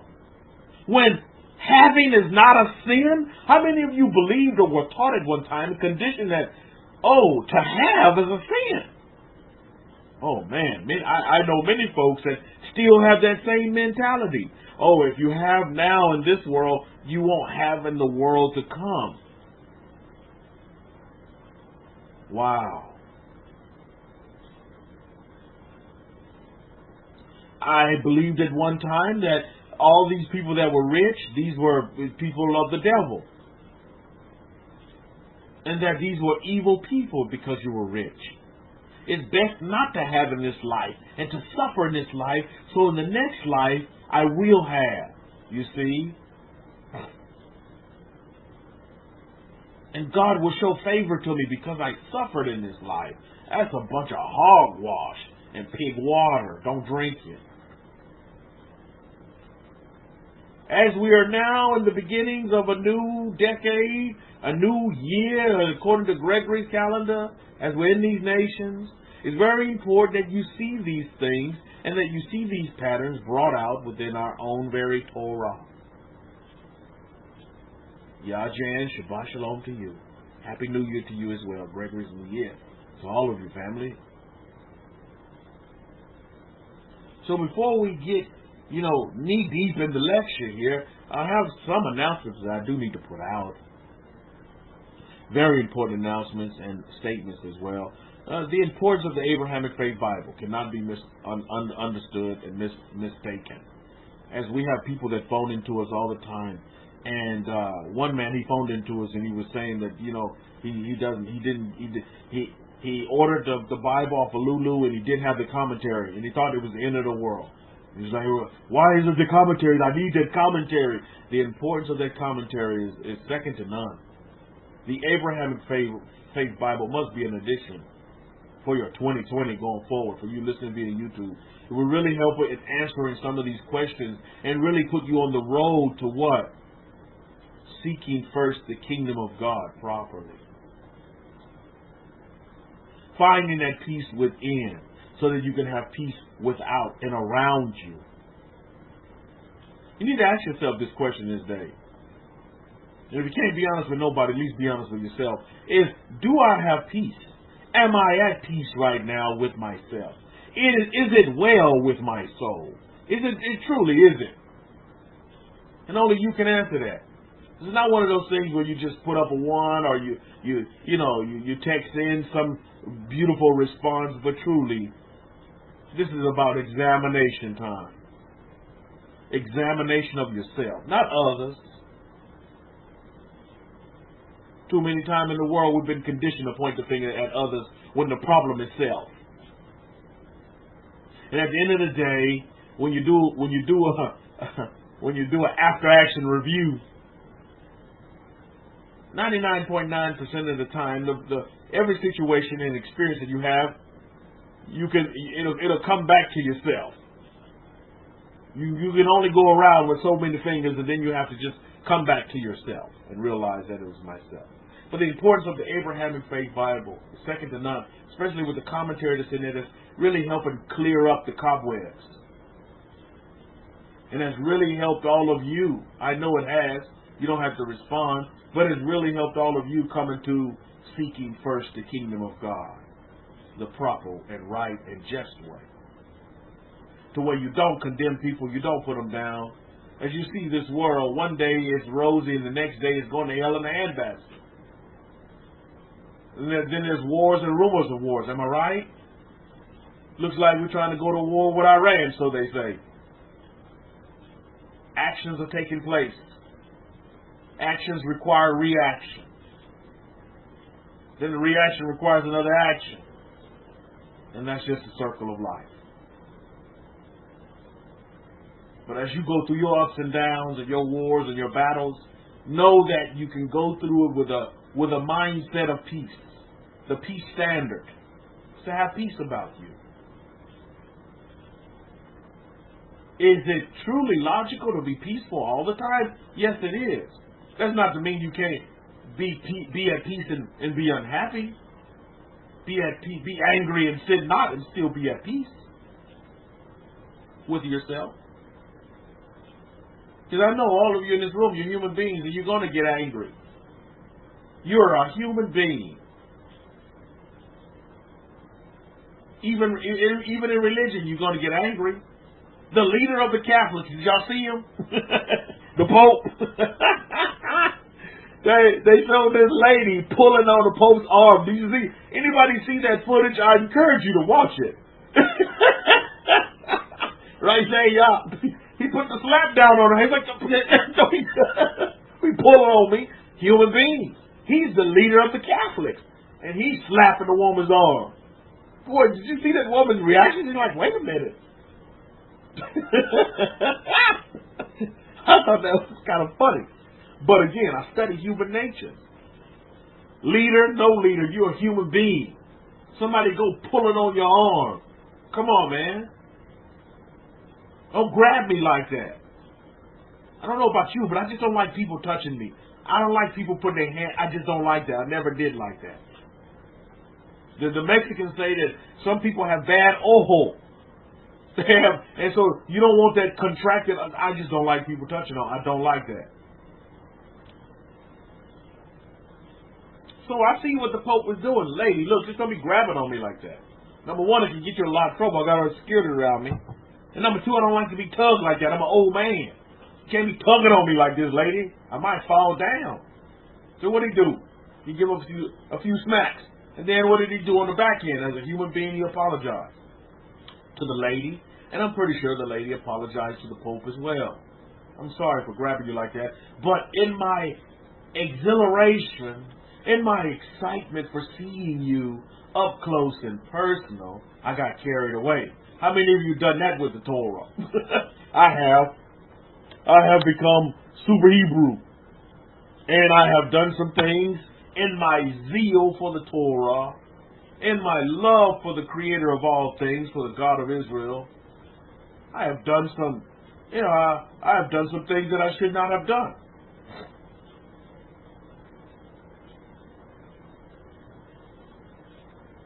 Now I'm at peace with myself. And I may still do some things that I should not do. But I'm at peace with myself. Because I understand that I'm on the road to the kingdom of God, seeking that road. And I'm on that road, and nobody's going to take me off of that road. Telling this to my daughter last night. Look, I'm not going to let nobody steal my joy. I'm not going to let nobody steal my I am from me. I am peace. I am joy. I don't care if the world is caving in around me. I'm going to be at peace. I may have to open up some shaft on you, but I'm going to be at peace when I do it. When I have to put the smack down on you, I'm going to be at peace when I do it. I'm not going to let no situation, I'm not going to let nobody on the face of this earth take my joy away from me. I'm not going to let that happen. The I am in me will not let that happen. Do you all know how fortunate we are to be awakened? All of you that said you come out of religion, you probably have family members, friends, and loved ones that are still in religion this day, don't you? And they haven't woke up. They're not awakened. They're not seeking first the kingdom of God. They're running after religion. That's leaving them what? Bound and blinded. But what can you do? You sit back and you just watch it. You watch it. You don't go forcefully in. And because listen, when people are blind, don't go up touching a blind person, because you might get hit with something. You just don't go up touching a blind person.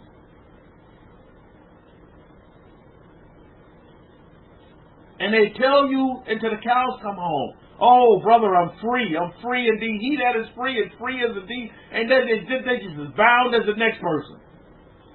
Enslaved by religion and the wiles of religion. Religion has many tricks to it. One of the biggest bags in the tricks is to leave you in fear, leave you in doubt, leave you with hope. If you have hope this day, remove it from yourself. If you listen to the MP3, take hope out of it. When you're seeking first the kingdom, you don't have to hope no more. You're seeking the kingdom and you're doing it now. And then all those things going to be added unto you. Whatever you want, whatever you desire for yourself, you can have it. We serve the living God that says you can have whatever you want. There's no stupid, God, there's nothing that God don't want you to have. Oh, but I don't think God want me to have this. Who told you that? Everybody right now is so big on these, what do they call them? Resolutions. Anybody in your circle of influences in your nation, did anybody come up to you, or you hear conversations about somebody talking about a resolution? Anybody besides myself? So all they talk about resolution, I got this resolution, that resolution. I mean, that's a bunch of foolishness. You set up these things for failure so you can fail, and so that you can still continue to say that you're a sinner and that you're imperfect when you're perfect and you don't realize it. Again, religion will bind you and blind you. And it'll tell you to suffer. To go through this wonderful life suffer. I'm not going to do that. I refuse to go through life and suffer. When above all things I realize that I am blessed. So why do I have to suffer? You don't. Rabbi Kefa, they taking my house. So what? You don't have to suffer. They taking your house so you get a bigger one. Or a better one.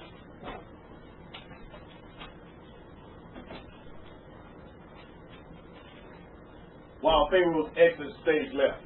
So, in every situation, you must find the good in it, Mishpachah. Because there's good in it, YouTube. YouTube is great. Facebook is great. Twitter, TikTok is all great. But too many times, we've been put into society to focus on the bad. The good, the bad, and the ugly, people just want to focus on the bad and the ugly, not the good.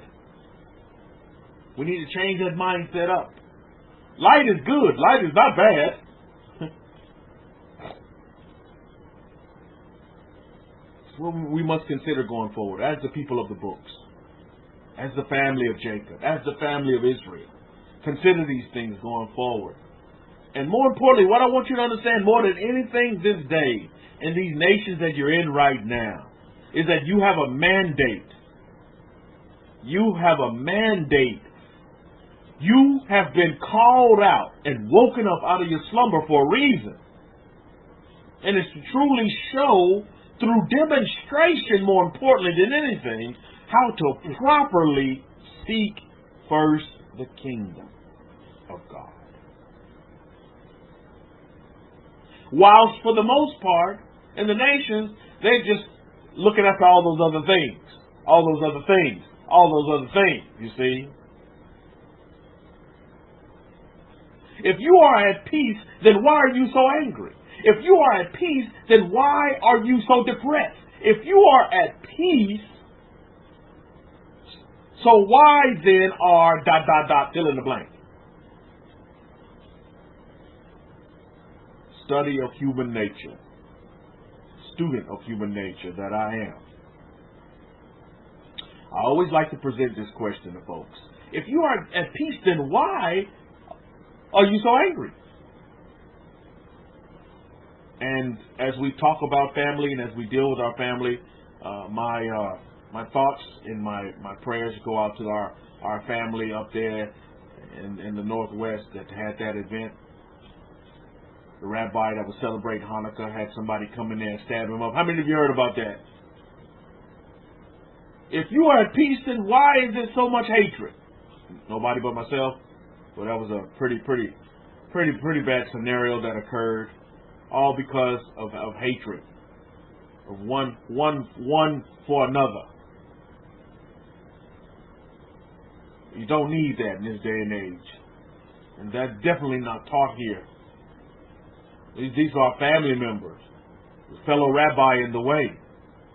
Celebrate Hanukkah that I celebrate. Same Hanukkah.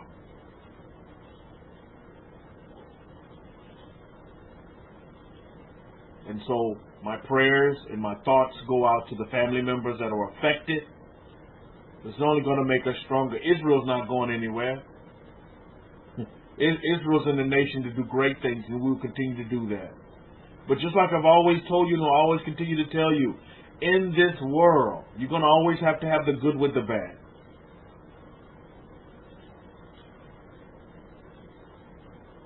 And I want you all to know these were our family members as well. Fellow believers in the way, on the path to seeking first the kingdom of God. Celebrating what the Maccabees in Judah did. This is our family members. So, direct some of your energy our family's way. That's what's important to look at and examine this day as well. So my thoughts go out. And so what we need to do on our end is, again, religion binds and blinds. And so many people, why, if you're at peace, then why you have to have this hatred? If you're at peace, then why? Why reside and habitate on the negative side? Negative energy and your positive energy. You're going to go through this life and you're going to understand somebody's going to always hate you or disrespect you for some. Your hair may be straight, your hair may be curly, you're wearing the wrong color clothes, blah.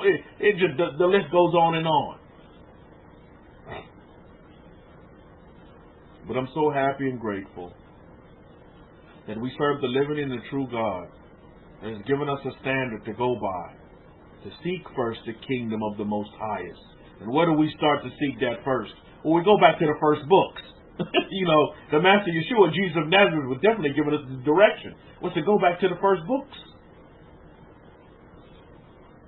The laws of Moses.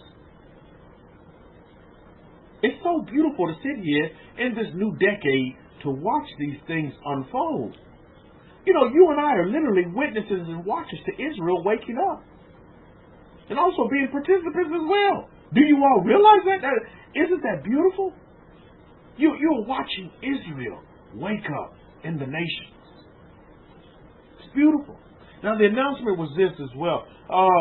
I know Kefa Rabbi for everybody who sent me the email. Now make sure you do it this way. Listen to these instructions. send me an email to kefa@yahoo.com if you're interested in getting the brass or the stainless steel plates. Now, note that I said brass plates, the copper plates. Well, guess what? We had made the purchases of the copper already, so the guy that's making them, he couldn't sell the brass back. So, get this. I tell you, there's always a blessing on top of blessings on top of blessings. So, for those of you who are still interested in getting the copper or the brass plates, now get this as well. We're doing it, and again, you heard our Kohen. He's coming back. He's slated to come back. He is scripting to come back in the beginning of February, somewhere in that time frame. So we still have about a month, and we're still working out the kinks with things. But get this, it's not only the 10 Commandments that are going to come in the brass and the stainless steel, but get this, let me explain the brass situation first. This is what's going to go on with the brass experiment. The plates that are going to come back with HaKohen from Pakistan will be brass, all of them. They're going to be brass because we purchased the brass, so we're going to have to use it. So we're going to still go forward with the order with the brass, and we're going to bring those back first. Now, everything after that is going to be stainless steel. So, which is a blessing on top of a blessing, because you can get the brass or the copper if you want it, so you're going to have to specify. So now you're going to send another email specifying if you want that. But again, I want to put this out so you know there'll be more emails coming as well. Because what we're doing is we're making these plates. Besides this first order that'll be in brass, we're going to make these plates. It's not only going to be 10 Commandments, it's going to be 10 Commandments. It's going to be the 72 names of God. It's going to be the 42 names of God. It's going to be Psalm 23.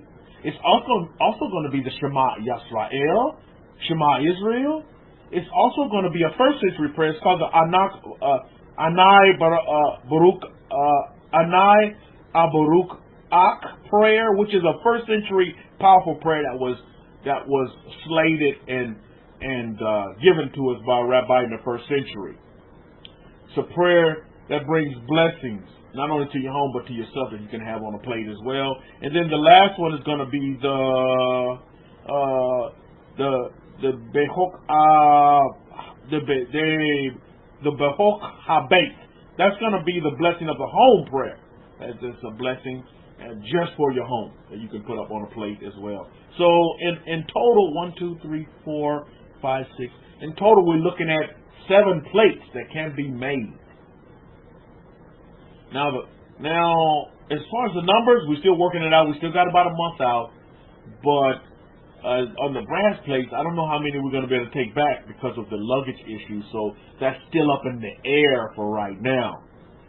So just to put this in your minds, put this in your vision, put this in your thought process. This is where we're heading. And so whatever you want to retrofit your homes, because I know some of you are going to have more than one home. I know I am. Several homes to retrofit your homes with, to keep you on that path to seeking first the kingdom of the Most Highest, the proper way. Then these are great assets that are going to help you for your properties going forward. Because this is what we are in these nations to do. This is one of our prerequisites as being in these nations. It's to outfit our homes properly and have them outfitted properly so that we can be in compliance. Because I don't want to be out of compliance. If anything, I want to be in compliance, and I want to, have all the necessaries to serve my God in the proper way. And to teach this to my children and my children's children and my grandchildren. Not only with words, but with the deed, with the action. Now, how many of you in this room, you have turmeric, you have that product in your home right now? I would encourage you to make sure that you make this. I'm drinking a turmeric tea right now. It's consisted of turmeric powder. It also has have turmeric powder. Wow, my wife. Speaking of tea, my wife just brought me tea, and it's discovered by Shishi honey. She bring me some tea. Shishi honey. Shishi. Okay. Yeah. So it's a great tea, very healthy tea. I noticed that You know, I haven't been sick in years, Baruch Hashem, but I drink this turmeric tea. It's turmeric tea, loads of water, lemon juice, and apple cider vinegar all mixed together. And I let this marinate. Sometimes the tea stays, I'll leave it fermenting for like months. And I just drink, you know, have little sips of it here and there. And I drink it daily. I have little sips of it daily. Or my other go-to tea is I drink, what's that other tea that I have? Oh, neem. I have the neem, N-E-E-M leaves. I drink that tea with, what's that? There's a product that they make. It's a natural sweetener that's made in Mexico. Can't remember the name of it offhand, but I mix those in there with it as well. What's the name of that? It's a nice. It's all natural. So I drink that tea as well, and these are some of my go-to teas, my Hebrew teas, and then my wife she'll come in with these Chinese teas with Michelle. I drink these as well. So I'm a big tea drinker. Now, my desire, and the Most High, I give thanks that He's granted me another year, Gregory's year, but I see many years in my life on the face of this earth. How many of you do as well? You see it for yourself. That you're going to have a long and prosperous and fruitful life on the face of this earth, just like our forefathers lived long lives on this earth before they went to sleep with their fathers. That's what I see for myself. I also see it for the family of Israel as well, even though you may not see it for yourself. Now, another thing that I like to do that I found very effective, you know, people like they talk about these resolutions, and the majority of resolutions deal with what? How many of you can tell me when these people talk about their resolution, what's their number one resolution that they have? Anybody, your friends, your family, talk about this? The ones that are in my sphere, circle of influence, doctors and nurses, man, when they talk about is weight. Oh, I want to lose weight. Oh, I want to get in shape. Oh, I want to lose weight. And if you notice, all these advertisements on TV, all of them are dealing with weight loss, right? This weight loss product, this system works, Nutrisystem, and this, that, and send the food to your house, and blah, blah, blah. Or you're right, Jan, that's another one, stop smoking. But you know what I found that really works, family? And I'm going to tell you this works, is I do a 16-hour I call it an intermittent fast, but I do it every day. Listen to this, a 16-hour fast every day. And it's very effective. I mean, all systems are operational with Kefa. And Baruch Hashem, I give thanks for that. But I do a 16-hour fast. Now, check this out. I'll start my fast at 8 p.m. every night. After 8, I don't eat. Now, I'll drink my teas or drink water. But after 8, I don't eat until 12 o'clock noon the next day. You got that down? Try it and tell me. I'm telling you, you put this into practice, it'll change your life. It'll put your body back into default setting for sure. Now, after 12 o'clock, I eat whatever I want until 8 o'clock p.m. Then I shut it down again. So I go from 8, and I do this every day. Every single day. And it works great. I love it. Especially during my 6 days of labor. I stay on that. 6 days of labor, I'm in that mode. So from 8 p.m. until 12 o'clock noon the next day, I don't eat anything. Drink a lot of water. I drink my teas, and that works out great. Put your body back into alignment. It really does a wonderful thing. I named you 2 of my go-to teas. If any of you have other recipes for great teas that you found that work for you very well, Steva. That's the name of that product. So I get Steva, they come in leaf form, and I make teas out of them in my little tea maker. So I get Steva, and I get neem leaves. These are leaves, dried leaves, and I put them together. My goodness, that makes a wonderful tea. Kind of strong, because that neem is some strong stuff. But you look up neem, N-E-E-M. That herb is wonderful and does wonders for your body as well. You know, keep up in y'all base. We're not big on taking medicines. We're not big on that. But we're big on our teas, and we're big on preventive medicine. You know, is to, prevent things from happening. Had a great teacher coming up in high school. She always said an ounce of prevention is worth a pound of cure. And now I believe that. An ounce of prevention is worth a pound of cure. Wonderful statement. As I invoke her words. She's a wonderful teacher. So, again, consider these things going forward, and add them to your repertoire. Make sure you get some turmeric, however you add that to your herbal chest at home. Add that to your cooking. I like to cook with it as well. When I make chicken, it makes a good gravy. But again, I told you to tell you, and it's true. Anybody ever cooked with turmeric before? My goodness, it'll stain everything and anything. So you have to be careful when you use it, because it does stain everything. It's sort of like curry. It does the stain, so you got to be careful what you're cooking with it. Try not to wear white with it, because it'll stain your white up. Anybody getting some?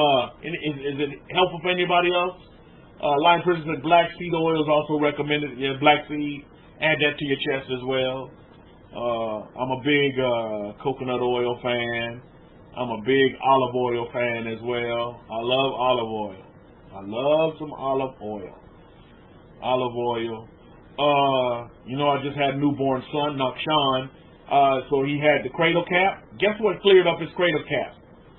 Olive oil. I put olive oil on his cradle cap, cleared it up like nothing. So, like just saying my hoodie this morning. so right on cue.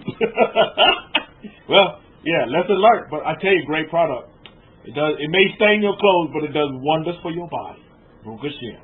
So we give thanks, because you can always change out your clothes, but you can't change out your body, right? So Baruch Hashem.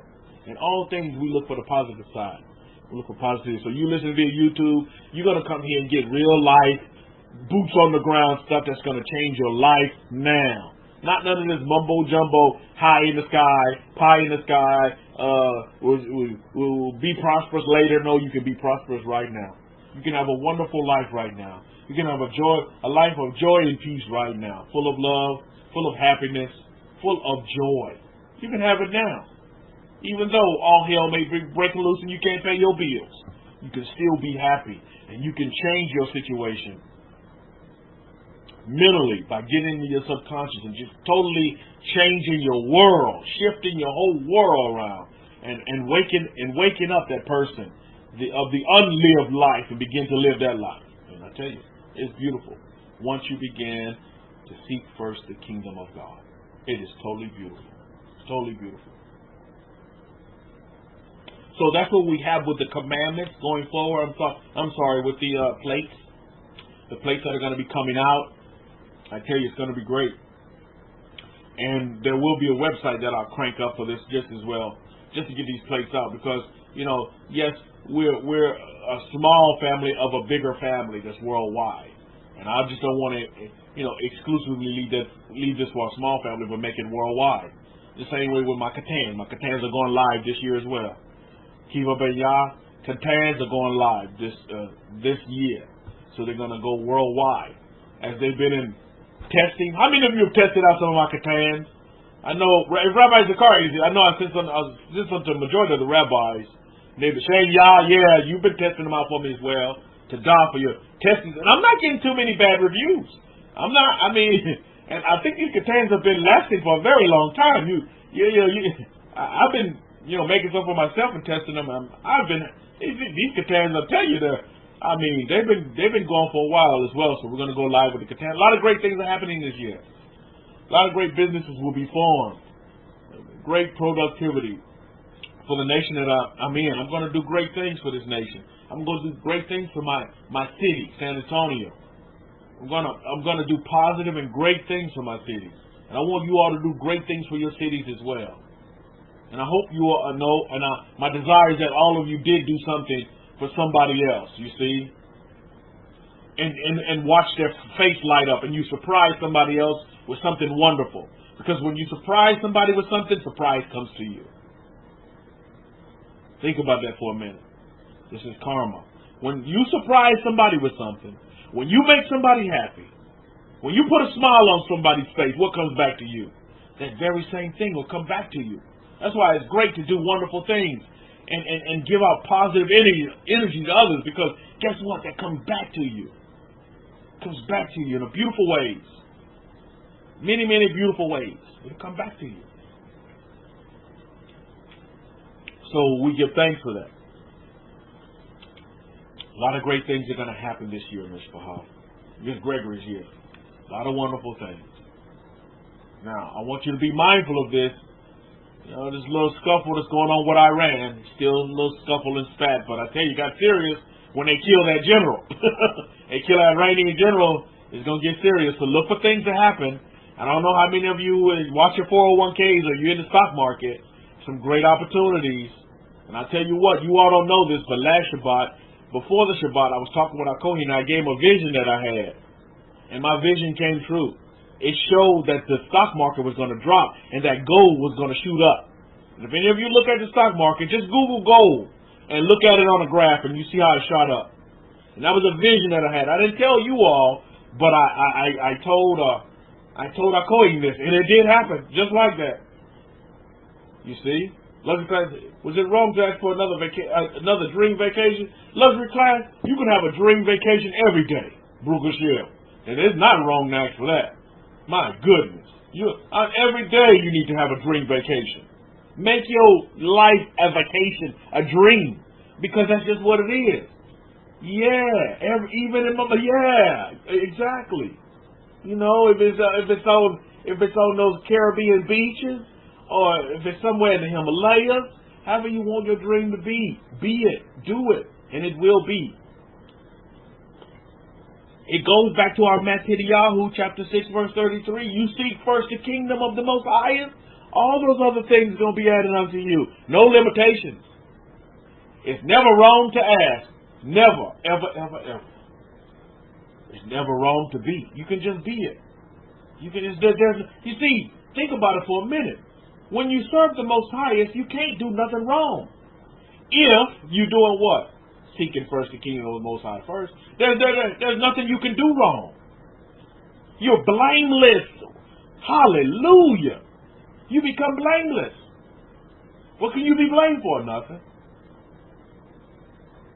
Wow. A Torah says you won't receive if you don't ask. Indeed. So these are things that we have to consider going forward. Now let's open up our books here. Let's open up our books. We see in our history this marvelous time as the formation of Israel is coming about. Now, you're going to see how closely this parallels with where we are now in the nations. It's a beautiful thing. How many of you in this room are first generation Israel that has awakened? Let me put it like that, because we're not the first generation. How many of you are first generation Israel that has awakened? To stop for your responses, by the way. Claim it, and you will be it. Whatever you claim, you're going to be. Not what other people claim for you, it's what you claim for yourself. You're first generation Israel, right?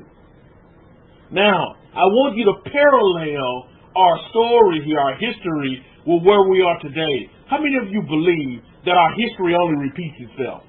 That the history of the Hebrews, the history of Israel, the history of Jacob is only going to repeat itself. It's just repetitive. It's just repetitive and repetitive. There you go, luxury class, is circular. My father hung onto his bell bottoms just for that very reason. I was trying to throw away his bell bottoms. I was like, Pop, you don't need these bell bottoms. No, son, you hang on to them pants. Because one day them bell bottoms going to come back in style. Sure enough, my pops were right. They came back with a vengeance. Sure enough.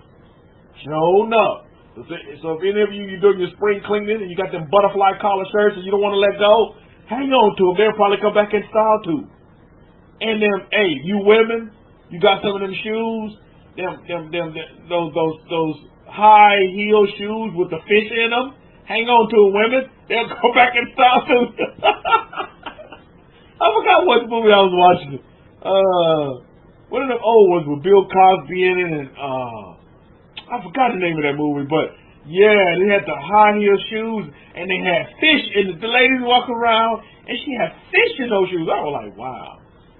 High heel shoes with fish tank in them. That's like, my goodness. Hang on to those shoes, they may come back in style. Who knows? So this decade is for you to make it whatever you want it to be.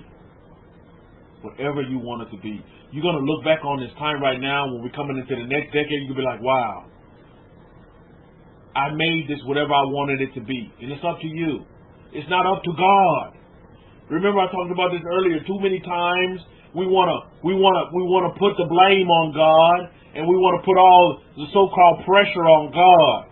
Well, how many of you have heard this statement? Shabbat shalom to you, Melissa. How many of you heard this statement?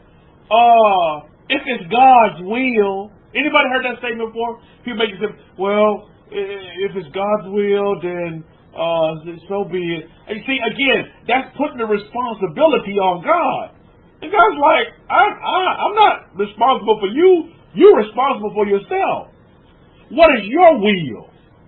What do you desire for yourself? Oh, if it's God's will, if it's God's will, then it'll come. No. See, that's when you go back and you start relying on hope. Well, I hope so. And hope is not a part of our vocabulary, family. It's not a part of our vocabulary. We're doers of the word. We're not hopers of the word. We do will. We don't will, and we don't hope will. You get it? That's what we do. You see? Welcome, Melissa. We're glad to have you. As always. We're lovers. We're lovers here. We're lovers. We're peacemakers. We're full of joy and peace here. You're always welcome to this room, Melissa. And you can bring friends if you want. You can bring friends. Tell friends to come on. If they want to get an understanding of how to live a life and how to live their life more prosperously and abundantly and have a life of peace and love and of joy and of happiness, my goodness, then this is the place. But if you're here for some ragtag religion and to get some misunderstood, misquoted history from the Hebrews, you're in the wrong place. Because what you're going to get here is the facts on the ground on how to live your life. Luxury Class says I work in sales. Oh my goodness. So you deal with people all the time, Luxury Class. You're a great student of human nature. Because you deal with different people. And as you know, Luxury Class, when you deal with those people, you have to deal with them at different levels. You have to deal with them at different levels. You got to gauge where they are, and then you deal with them at that level. Sometimes you got to go up to their level. Sometimes you have to go down to their level. And I wish more people would my desire, because I don't wish. My desire is that more people understand that. Is that you cannot be baseline with everybody. That's not how you get on with human nature. And just like you learn in our Parsha, let's look at it. Let's open it up. Let's go to Genesis chapter 44. Let's open it up. 44. And let's just read. Look. Let's go to 44. Again, we read from the Hidden Truth Break Scrolls of the Abrahamic-Faith Bible. If you don't have this Bible, please get it. It's a great addition. It says right here in verse 18, and then Yahudah came near to him. Or another translation may say, Yahudah approached. And I think that's more important. That's a good way to put it, or even coming near. But it's all in your approach. How many of you know everything in life requires you to approach in a certain way? This is what you must understand. If you want to be truly successful in relationships at all levels, family members, friends, love, it's all in your approach. Luxury Class will tell you about your approach. It's all in how you approach someone. Your energy. They always tell me, wow, my wife, you always so happy. That's my approach. Why you always making people laugh? That's my approach. Why are you always so full of energy? That's my approach. Luxury Class says, if I walk into the boss's office as soon as they get in the office, the approach isn't the best. I wait 10 to 15 minutes. You have to gauge not only how you're going to approach the situation, but how others do it as well. My kids say, Mama, you too friendly. That's your approach. This is what I want to look at this day. In our history, and our patriarchs and matriarchs are trying to teach us how our approach needs to be as we deal with circumstances and situations. How do you understand? Judah was in a situation. He had a situation going on. So his approach was paramount on how he was going to handle the situation. It's all in your approach, or how we read it in the Abrahamic-Faith Bible, Judah came near. When you want to deal with somebody in a relationship, Melissa, you got to come near to them. You got to be close to them. Not touchy-feely, because I'm like the Pope. I don't like people tugging on me. I don't like that. Don't. We can talk, and we can look at each other in the eye, but I don't like you. Don't luxury class. Don't pull on me. Don't. You don't have to put your hands on me. Don't put your hands on me, because then you're gonna see be angry and sin not. You see, don't put your hands on me. But and that's another thing. One of my pet peeves is when my wife and daughter, they'll have conversations and they'll be on opposite sides of the door. How many of you have that situation where you're talking to somebody but the door is closed and you're talking to the door? My wife was literally talking. I said, no. You're going to have a conversation with somebody, you open the door and you're going to talk face to face. So that way the communication is clear, Melissa. There's no breakdown of communication because, I didn't hear you good because the door was closed. You know what I mean? Anytime you listen, we have to be the best communicators. The best communicators out there. Light communicates. That's what light does. It communicates. And so when you're communicating, you want people to see you just like you want light to be seen. You don't want to be talking to a door or some other inanimate object unless you're dealing with AI. Unless you're talking to Siri, or what's the other one? How many of you have Siri in your house right now? My goodness, there's a lot of people starting to take Siri out now. Alexa, yeah. They're taking Siri or they're taking Alexa out because it's kind of, people are hacking into these things, and my goodness, there's all kind of other things going on. So just be careful. Technology is great, but there's nothing like human connection, correct? Don't let all this great technology that we have make us forget about human connection. That's important. We're like, Rabbi, you don't like to be touched? No, I'm not saying that. I love my wife to touch me. I love to hold hands with my wife. I like these things. I'm a hugger. I like to give hugs. But it has to come in the approach, and I have to know it's coming. Don't come behind me and hug me because you're going to get some Bruce Leroy move put on you. And I'm thinking maybe you're trying to attack me. I don't know. I don't know where you coming from. I'm about to bust out my Bruce Leroy Kung Fu on you. I don't want to do that. I'll do it in love. I'll do it in peace. But I'm always about protecting myself at all times. Where you heard that before? Protect yourself at all times. You watch a boxing match. They say, the referee say, okay, make sure you protect yourself at all times. You must always look to protect yourself. You listen via YouTube as well. Consider that going forward. You must always be on guard. Don't ever let your guard down. What's my guard? Default setting of peace, love, and joy. That's my guard. That's why my approach is always about infusing positive energy in my environment. I don't give a flying flute what's going on around. I'm going to infuse, or look at the title of this room, I'm going to empower myself so I can empower my environment. You see? The Dalai Lama said, and I'm paraphrasing, he said, you cannot have peace in the outer world unless you have peace within yourself. It all starts within.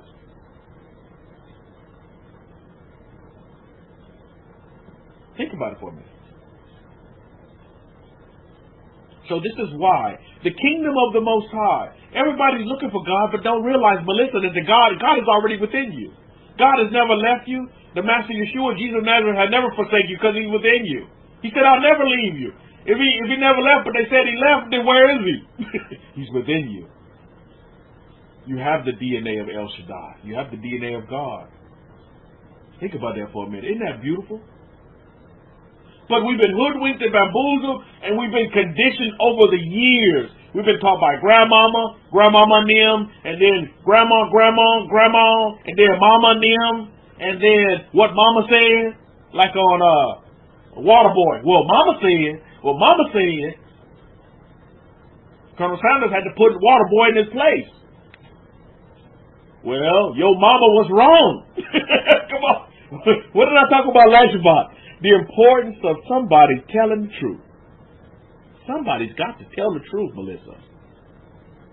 Somebody's got to tell the truth. And the truth is, what Mama said is not always right. How many of you can agree with me? Love my mama, but what Mama said may not always be right because, well, Mama may not understand some things sometimes. Mama may not be clued up in certain areas. Not knocking Mama, because I only got one Mama, and I love her to death. But Mama told me, don't go to China. Don't go to China. You might die in these planes are not safe. I can't listen to Mama. You see, if I listen to Mama, I would not have a wife that's Chinese and a daughter that's here Chinese and a son right now, Nakshan, that's 3-4 months, going on 4 months old. Rukashim. If I would listen to Mama, I never got out to see this world because she tell me, don't get on no planes, son. Them planes, the planes. And do you know planes are the most safest mode of transportation? How many of you understand that? That the planes are the most safest mode of transportation.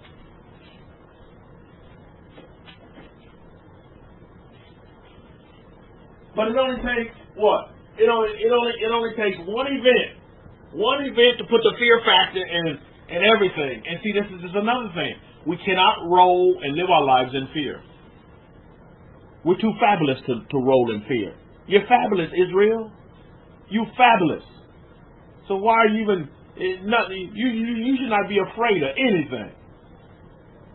The Master Yeshua, during the time when he walked the face of the earth, he was dealing with people that just had fear. A lot of it. They feared everything. He would always tell them, have no fear. He would always also tell people that he came in contact in a relationship with, what do you want? Not what I'm going to do for you. What do you want? He's telling us the same thing this day. What do we want? But we've been hoodwinked and bamboozled by religion to tell us we can't have nothing. No, it's better to suffer. God likes suffering servant. That's a bunch of hogwash. That's pig water. Don't drink it.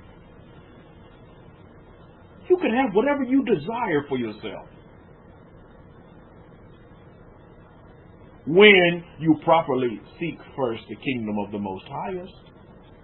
That's the key. That's the key to life itself. When you seek first the kingdom of the Most Highest. That's going to put you, that's going to put you at the default setting of peace, love, and joy, and happiness. Because I have the DNA of God, and that's what He is. So I'm just like my Father. How many of you have ever been told that before? Somebody said, oh, you act just like your father. That's a compliment. Thank you. So when they say, why are you so happy? You know what I say? I'm acting just like my Father. Why are you at such peace? Because I'm acting just like my Father. It's a trait of my Father. You see? Abrahamic Shabbat Shalom. He said, They are you don't hear about planes having problems on a regular basis. Yeah, that's true. You don't hear about planes having problems on a regular basis. But when they have problems, it's multiplied by 1,000. And people are so fearful, so fearful of those things. Now, you're dealing with Boeing. Boeing is big here in San Antonio. Now they said Boeing can't put out that air whatever plane, blah, blah, blah, and they don't fly that plane because it's going to crash and this, that, the other, and the third. That the plane is dangerous itself, the makeup of the plane. When you look under the hood, you'll realize, I've been reading about this stuff, is that they've been investigating why these planes crash with these air whatever planes by Boeing. They realize is that it was more of a human error than it was the planes themselves. It was the operation of the plane. You see? It wasn't the makeup of the plane. It was the operation of the plane. See, there's nothing wrong. The Bible in itself is holy, but it's the operation of the Bible that'll get you, that's detrimental to your salvation. Do you understand? It's the same thing. See, religion's operation of the Bible is what gets them in trouble. The Bible was never meant to be used for that purpose, yet they're using it for that purpose. I hope you all are with me this morning. But that's so true. Thank you, for that, Mother Wisdom, for that analogy. And that's just what's happening world over, is that people are crashing and burning, excuse the pun, spiritually, because why? They're not using the Bible for what it was supposed to be used for. Do you get it? And a lot of you right now, you have family members, friends, and loved ones that are in that predicament right now. And they're depressed, and they're unhappy, and they don't have any joy, and they're full of worry, full of doubt, running on hope, and they just on fumes. Oh, I just hope everything. Oh, I just wish God will come. Man, come on, man. Start to live life, woman. Life is worth living. What do you want? What do you desire for yourself? You can have it now. What? Wait a minute. I wasn't taught that on my grandma did. My mama said, I got to do that. No, you can have it. Well, I want to make sure I'm doing God's will. Well, what do you will God wants you to do? What do you want? Got to do it. What do you desire? So it's all about your approach. And this is why, Ms. Bahar, this is why a new shiny object will come out. I like electronics, so maybe like a new iPhone will come out. Wow, new iPhone just came out. Do you know I never buy anything when they first come out? I never buy it. What I do is I sit back and I let maybe like six months go by, or even a year before I buy a what they call quote unquote new product. Why do you think my rationale is not to buy something when it first comes out? Any takers on why? There you go, luxury class. You're a smart man. You're a very wise man, and you're very smart. You got to work out the bugs and the glitches first. I don't want to buy something and then, oh well, we got to recall this because blah blah blah and blah blah blah. No, you sit back and you wait for all the blood bugs and the glitches to get worked out. And then after that, you got a perfect product. And then guess what? Not only is the product perfect, but it's probably cheaper too.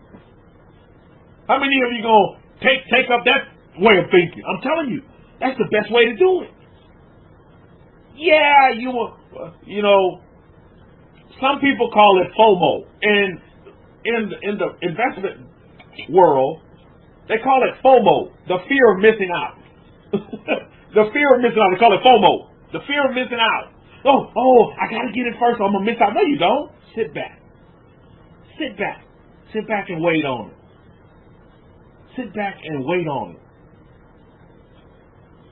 I'm doing that with Tesla. I'm sitting back and I'm waiting. I didn't want to buy the first Tesla. Think about it. Come on, man.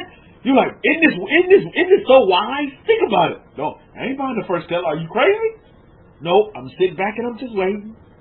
All little bugs going to get worked out. All those kinks, and then guess what? Kefa has a Tesla.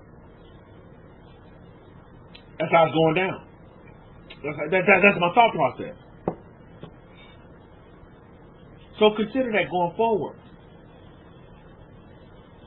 Same way in your spiritual thinking or in your salvation system. Sit back and watch it. Don't just hop and, I'm buying it. Christianity, buying it.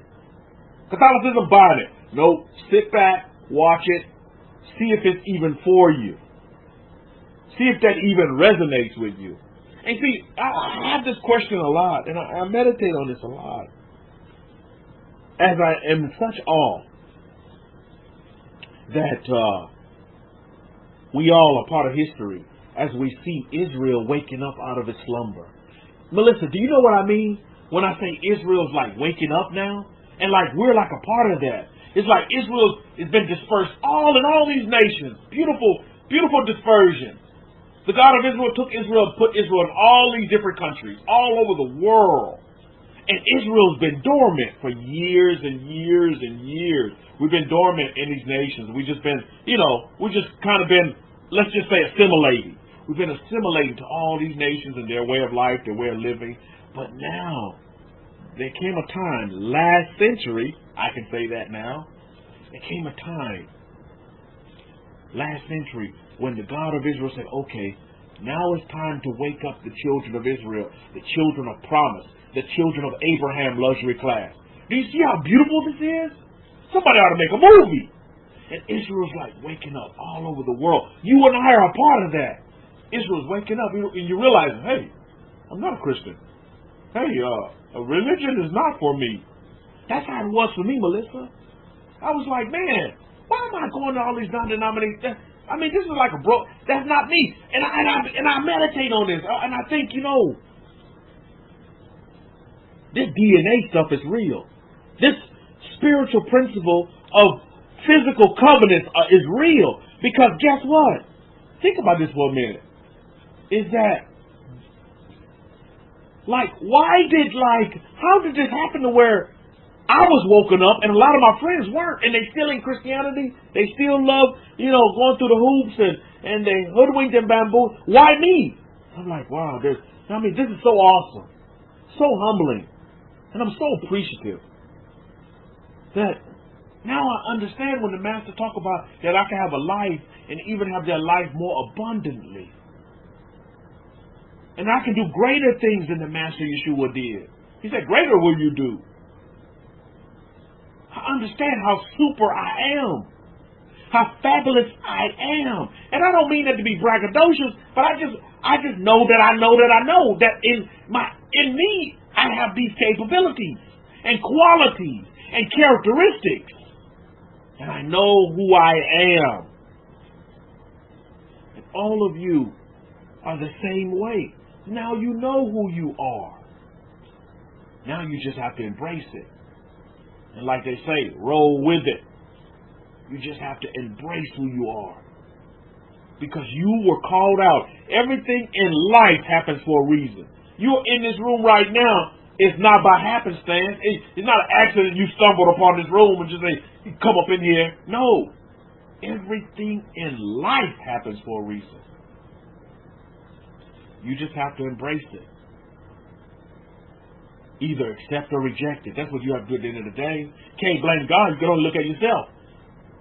God gives us free will, free choice to do whatever we want to do. That's the beauty of it.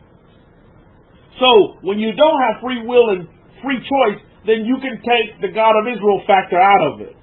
The creator of all things, take him out of it. Because then you have a dictatorship. Then you have a system. Then you have a system, a religious system, a belief system. But for us, the people of the descendants of the Hebrews, our system is a way of life, a do system. We just do what we're told to do in our books. We just do it. And it's all about the approach. How do we approach our doing? Happily or angrily? How is your approach? And this is the question I would like to leave you all with. It's like, how am I going to approach things? How did Judah approach things as he was dealing with his situation? It's all in our approach.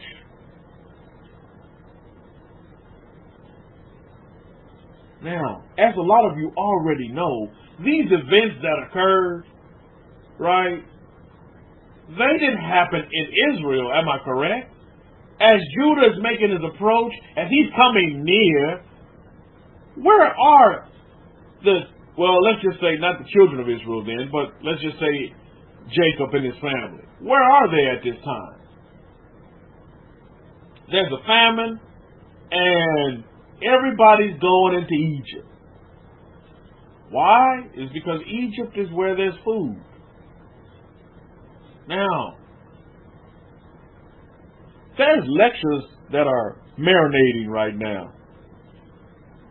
on this specific time in our history, because there's a lot of things that we can learn from Joseph. All of you must understand, as the children of Israel, is that you have particular qualities within you. They're just innate.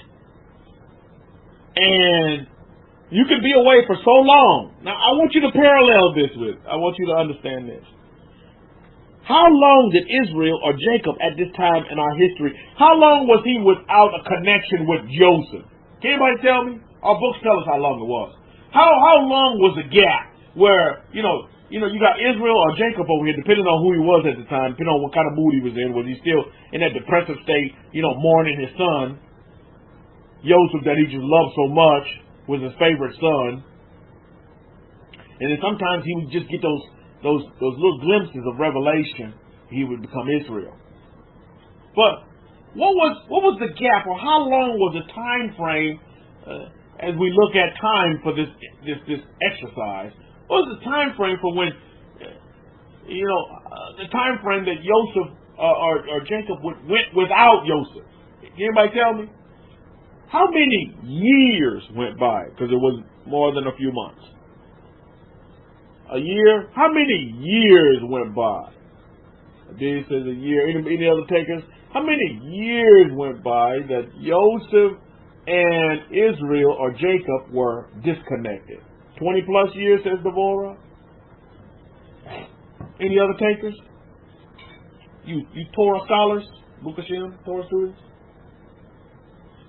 It was 22 years. 22 years, Mishpah. Some of us can't even wait 6 months. Some of us are on that time scale, where time just rules the day and it just dominates us, and it shouldn't. Shouldn't roll with time, Melissa. Time is not your friend. Time is actually your enemy. You just are. You're present. And that's what it is. You see, time can affect you in a lot of ways. And one way is it'll prevent you from fulfilling whatever you desire for yourself. Because you'll say, oh, I want this new car. And if I don't get that Tesla by December of 2020, then God sucks. You see what I mean? So people will use time, and they'll say, oh, well, God didn't hear my prayer in this amount of time, so I'm not going to serve God anymore because he didn't meet my time frame. Well, God don't operate on time. So why do we operate on? We shouldn't. We shouldn't operate on time. Things just is. God is, he's present. He just is. You see? It just is. He is. He's being. He's present. He's present. That's just what it is. So that's how we need to take every situation in our life as well. It just be present. If you want that house, you got the house now. You want the Tesla, you got the Tesla now. Make it present. Don't make it in the past or in the future. Just make it now. Luxury Christ says he doesn't need a Rolex. Indeed, he doesn't need a Rolex. Surely not. So 22 years for Jacob, for Israel, to reunite with his son Joseph, that he thought was dead, by the way. That he thought was dead, by the way. Thus zapping him of 22 years of a great life. Because then Israel or Jacob came in a depressive type state to where he couldn't spiritually, see with that third eye. Remember how Queen talked about the third eye? He couldn't see for the two eyes. And what was between those two eyes that was his stumbling block. His mind telling him, oh, your son died, your favorite son, oh, woe is me. Couldn't get over it. He had lack of a use of the third eye to be able to see things and look beyond. Yes, I understand loss. I understand loss. But again, life still goes on. Always remember your energy. Energy cannot be destroyed. It just changes form. It cannot be destroyed. When you realize that, oh my goodness, you'll go far. So we'll see. we see that there's a way and an approach to things. And this Gregorian New Year, I would encourage you all to examine your approach. Make your approach even better.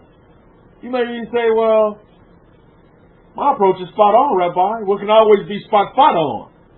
You see? And incorporate more of a peaceful standard in your approach. Because a lot of times people are going to try to push your festivity button. How many of you know about the festivity button?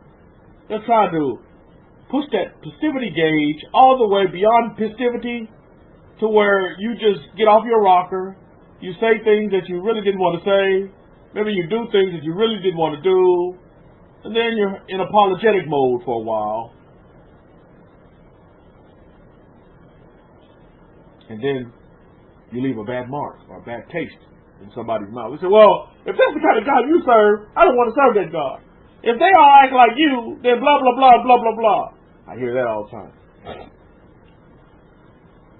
Always remember that you were called out for a reason. To be an example. To be an example, Mishpachah. To the living God. To the faith of Abraham. To the family of Jacob. Always keep that in the back of your mind. You're ambassadors. You're ambassadors of Moses. You're like walking Torah. That's where you are. See yourself that way. Always examine your approach. Always, see, before I was always a fan of just saying and think about it later. Now I'm a fan of thinking about what I say for a very long time before I say anything. How many of you have that mindset as well? I always formulate and really think about the words that come out of my mouth before I say them now. I wasn't always like that. I thank the God of Israel for lessons. I thank the Hokmah, Mother Wisdom. Jackie Grace, Shabbat Shalom to you. And hello to you as well.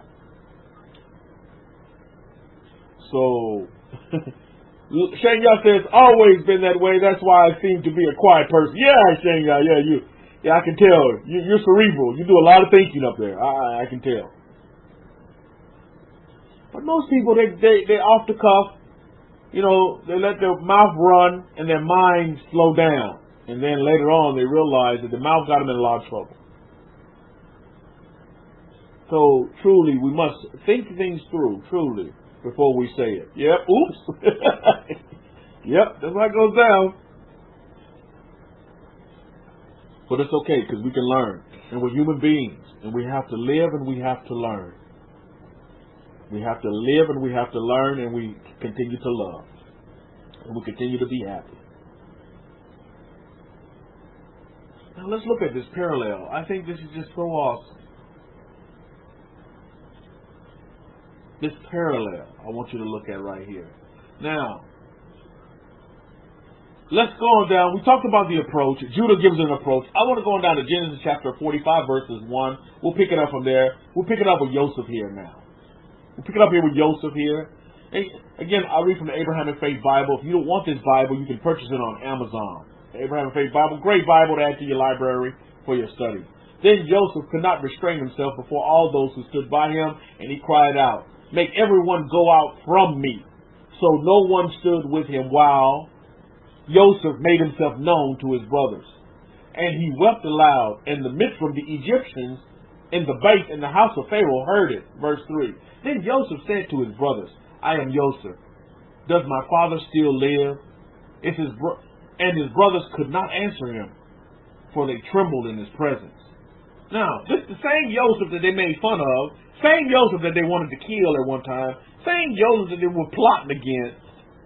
Now they're in trembling and fear. Now, I want to put this into perspective here for a minute. And I want you to see Joseph as the master Yeshua. Now, First of all, his brothers, okay, no, let's keep reading. Let's go to verse 4. But think about the Master Yeshua and our relations, right? Think about this.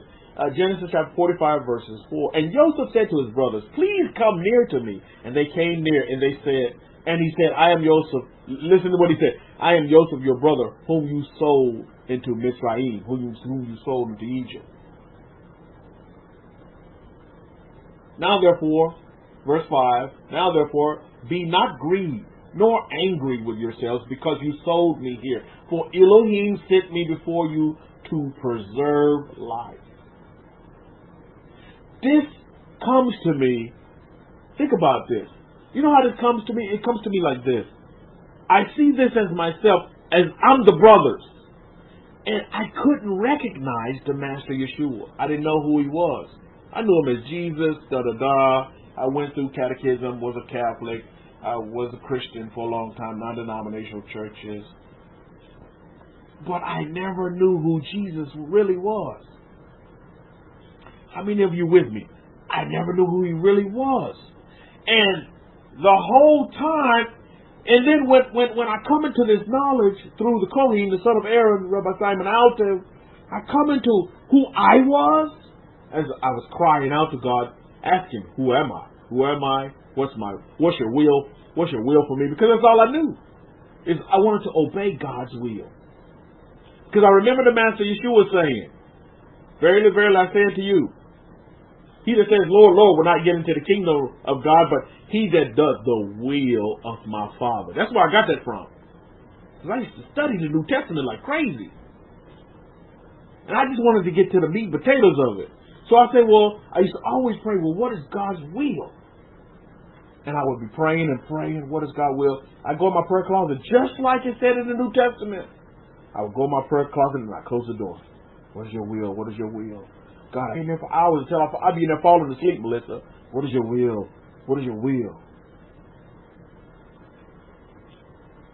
And then after a few days, I got a word. And that word came from within me. You know, and truly, that's where it came. It wasn't nothing without, like, you know, like you see on TV, Melissa, oh, and the heavens opened up, and my closet opened up, and this light came down, and I could see the stars, and angels were descending from the heavens, like you see Hollywood. It was nothing like that. It actually came from within myself, and it said, my will is my word. That's all. My will is my word. And that led me on that path to what? Seeking first the kingdom of the Most High, the kingdom of God. My will is my word. My will is my word. My will is my word. And that's when I began to know, oh, all this time, you are Joseph. You are my brother. That's when I began to realize, wow, the Master Yeshua was a man of color. I didn't know that. I always had white Jesus up in the house. So I kind of see myself as the brothers here. Are you with me? And then the light bulb, oh, you're our brother. Are you with me? This is how I see it. I'm like, wow. So do you see what I mean by how history repeats itself? It's like all this time we didn't know. We didn't know we're these nations. This is why we live in such a marvelous time. We're being awakened now. We're being woken up out of our slumber. All this time we didn't even know. You get it, Shane, y'all? We didn't know you are a brother. We didn't even know. Had no clue. We just going with the white Jesus and whatever. Grandmama had white Jesus up, a picture in her house. Everybody else had the white Jesus. But wow, now I know. You mean all this time I am the people of the book. Do you see the revelation here? Do you see the parallel? Because it's the same thing. And so you ask yourself, just like the brothers, and just like Elohim says, he said, well, why? And you ask yourself, well, why did it take you so long? Or why did you put me here? Why am I in America then? Why did I have to go? And I get these questions all the time. Why don't we just go back to Israel? Well, your answer is in Genesis chapter 45, verse 5. Now, therefore, don't be grieved and don't be angry.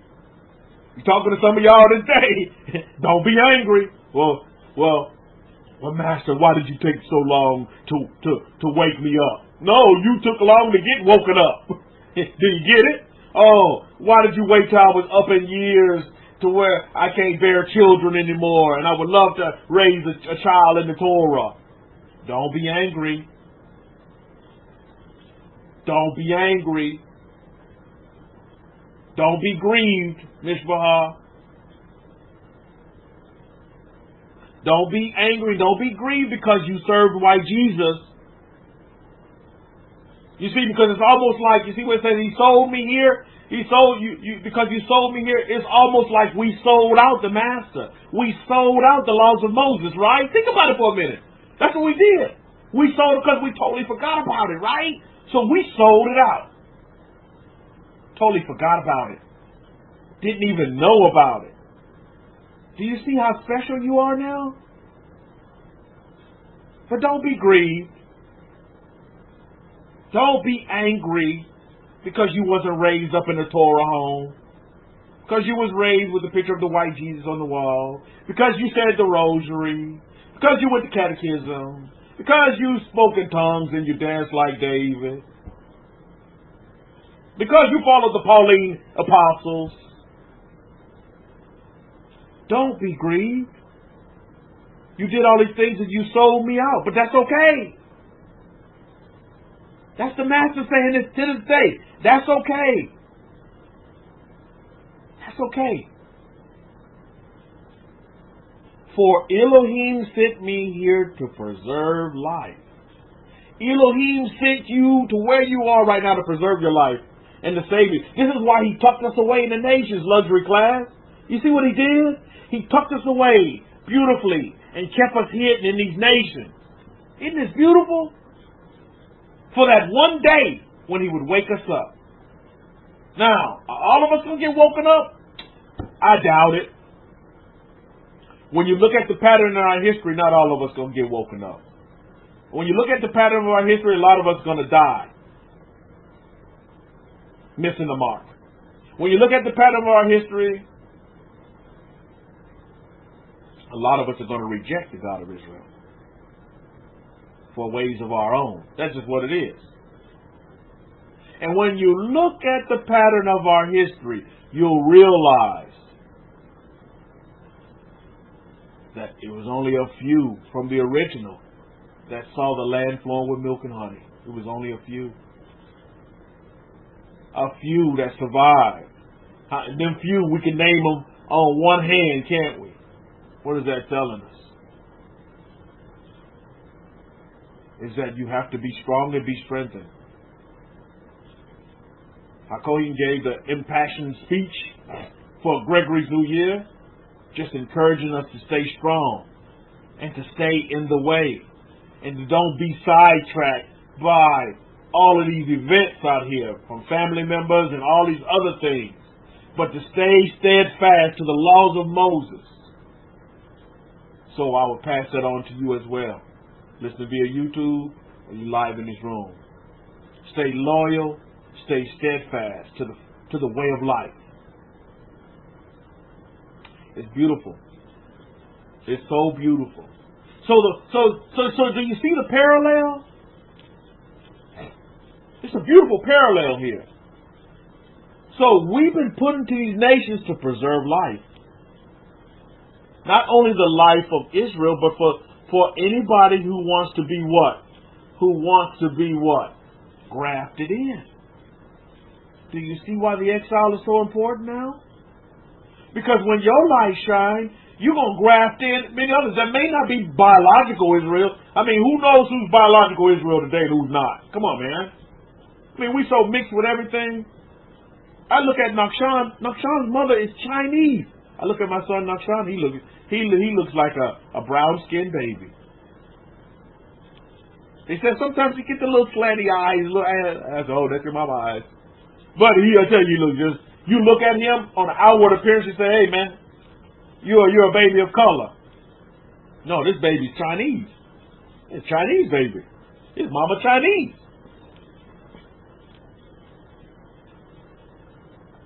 So who's 100% of anything in this room?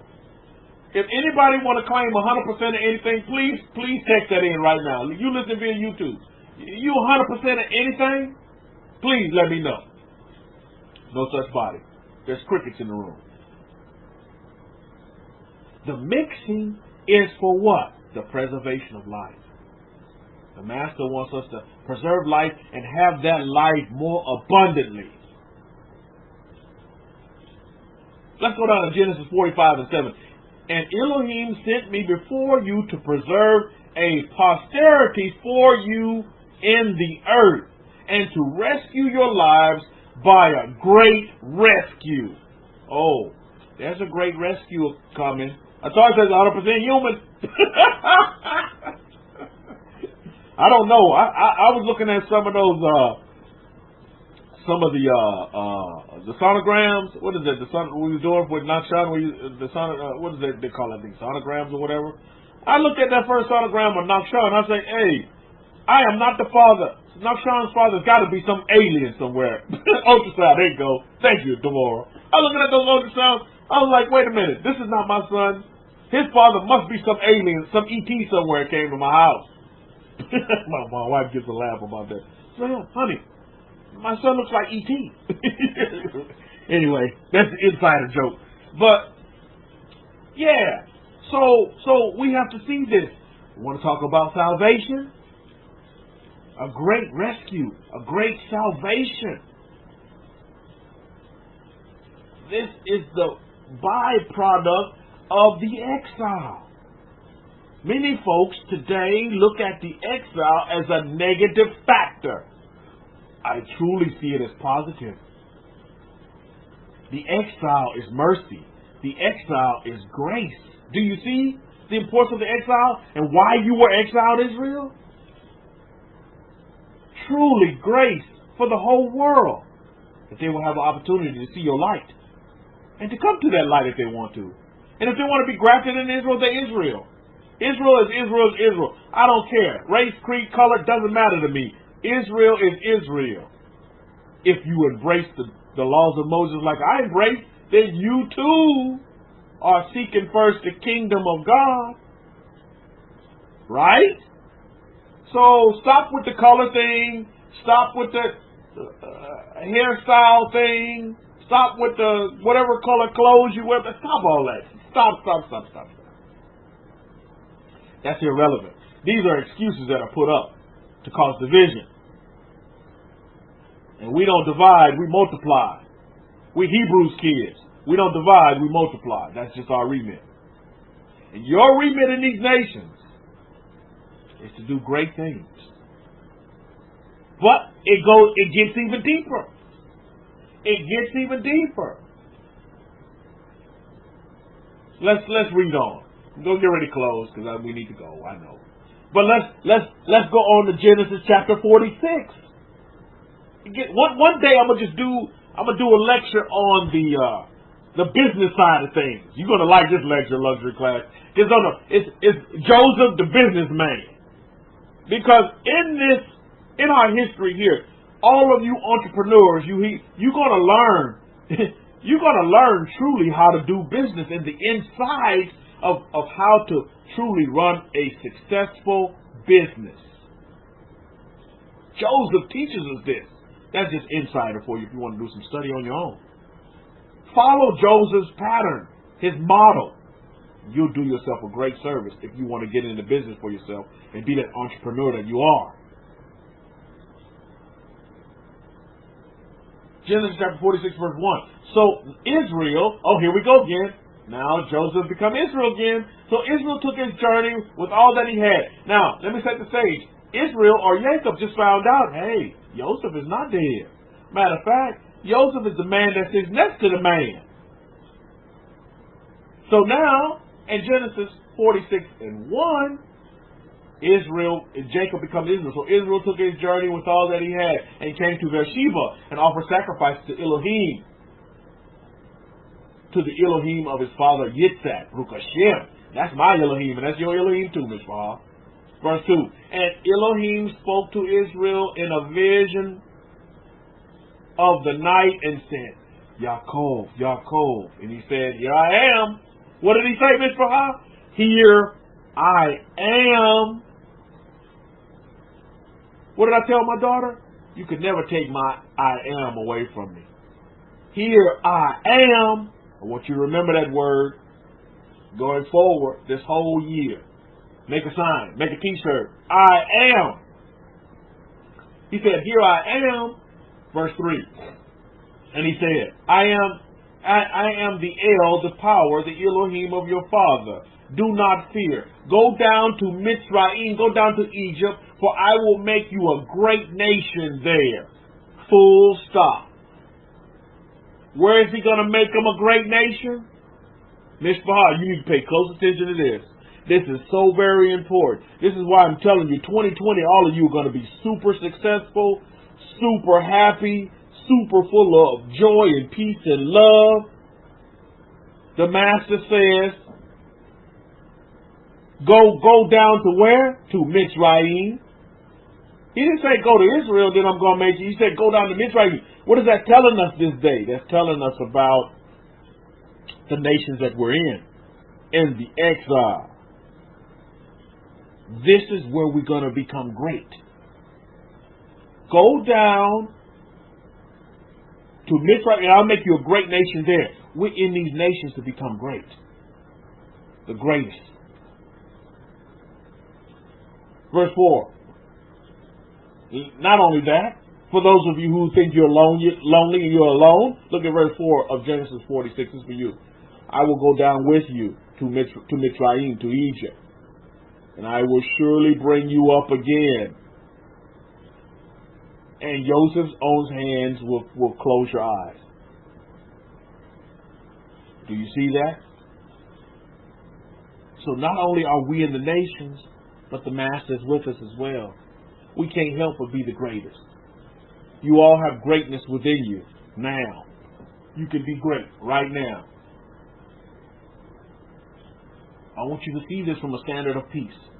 From the standard of peace, you're great.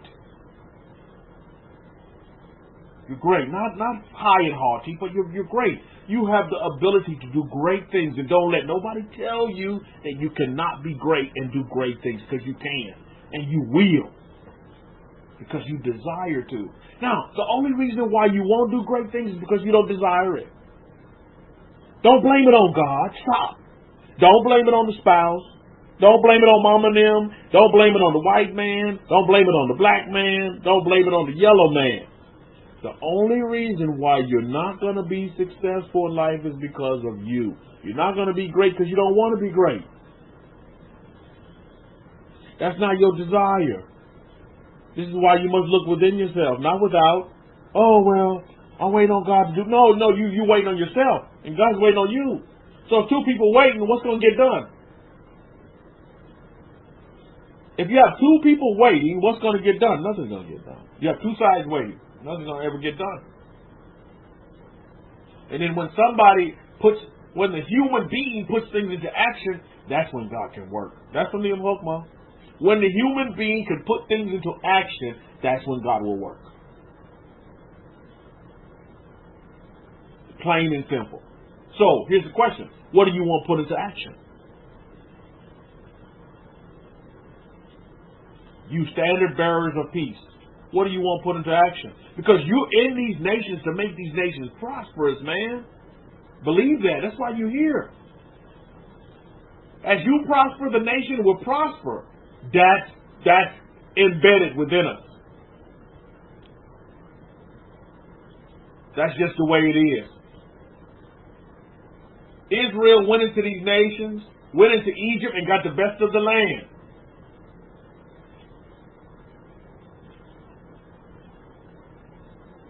The best of everything, actually. If you look at Bereshit, we're going to close with it. Genesis chapter 47, verse 27. So Israel dwelt in the land of Mitzrayim, in the province of Goshen.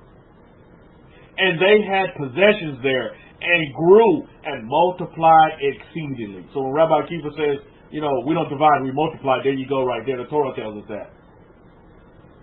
And we grew in the nations. We grew in Egypt. In this Gentile nation, Egypt, we grew. We multiplied in this Gentile nation. We had many possessions in this Gentile nation. Do you see the pattern? That same pattern applies today. You should have all of the above, because you're Israel too. Family. However you see prosperity, you should have it. However you see possessions, you should have it. However you see growth, you should have it. 1, 2, and 3. That's the pattern for the exile. Israel wasn't even in Egypt. So I don't know why people want to rush to Israel for. Why? When the blessings are what? In Egypt. Think about that. So on that note, we're going to wrap it up, Mishpahah. We're going to wrap it up. I see Nashan is here. So, hey, Nashan. I see Nashan is here, so we'll wrap it up for the Shabbat. And I love you, and I leave you all in the mighty hands of the Most Highest. Hey! In the mighty hand, I tell you, this boy looks just like me. I'm so happy. He looks just like his father. I'm love you and leave you in the mighty hands of the Most Highest. Melissa, thanks for coming. Please come back. And Mishpahah, we'll see you on the other side. If the Master so desires to linger, or we'll see you next Shabbat. So take heed and take it to heart, Mishpahah. Have a wonderful Shabbat. Great 6 days of labor ahead as well. Shabbat shalom and shalom shalom.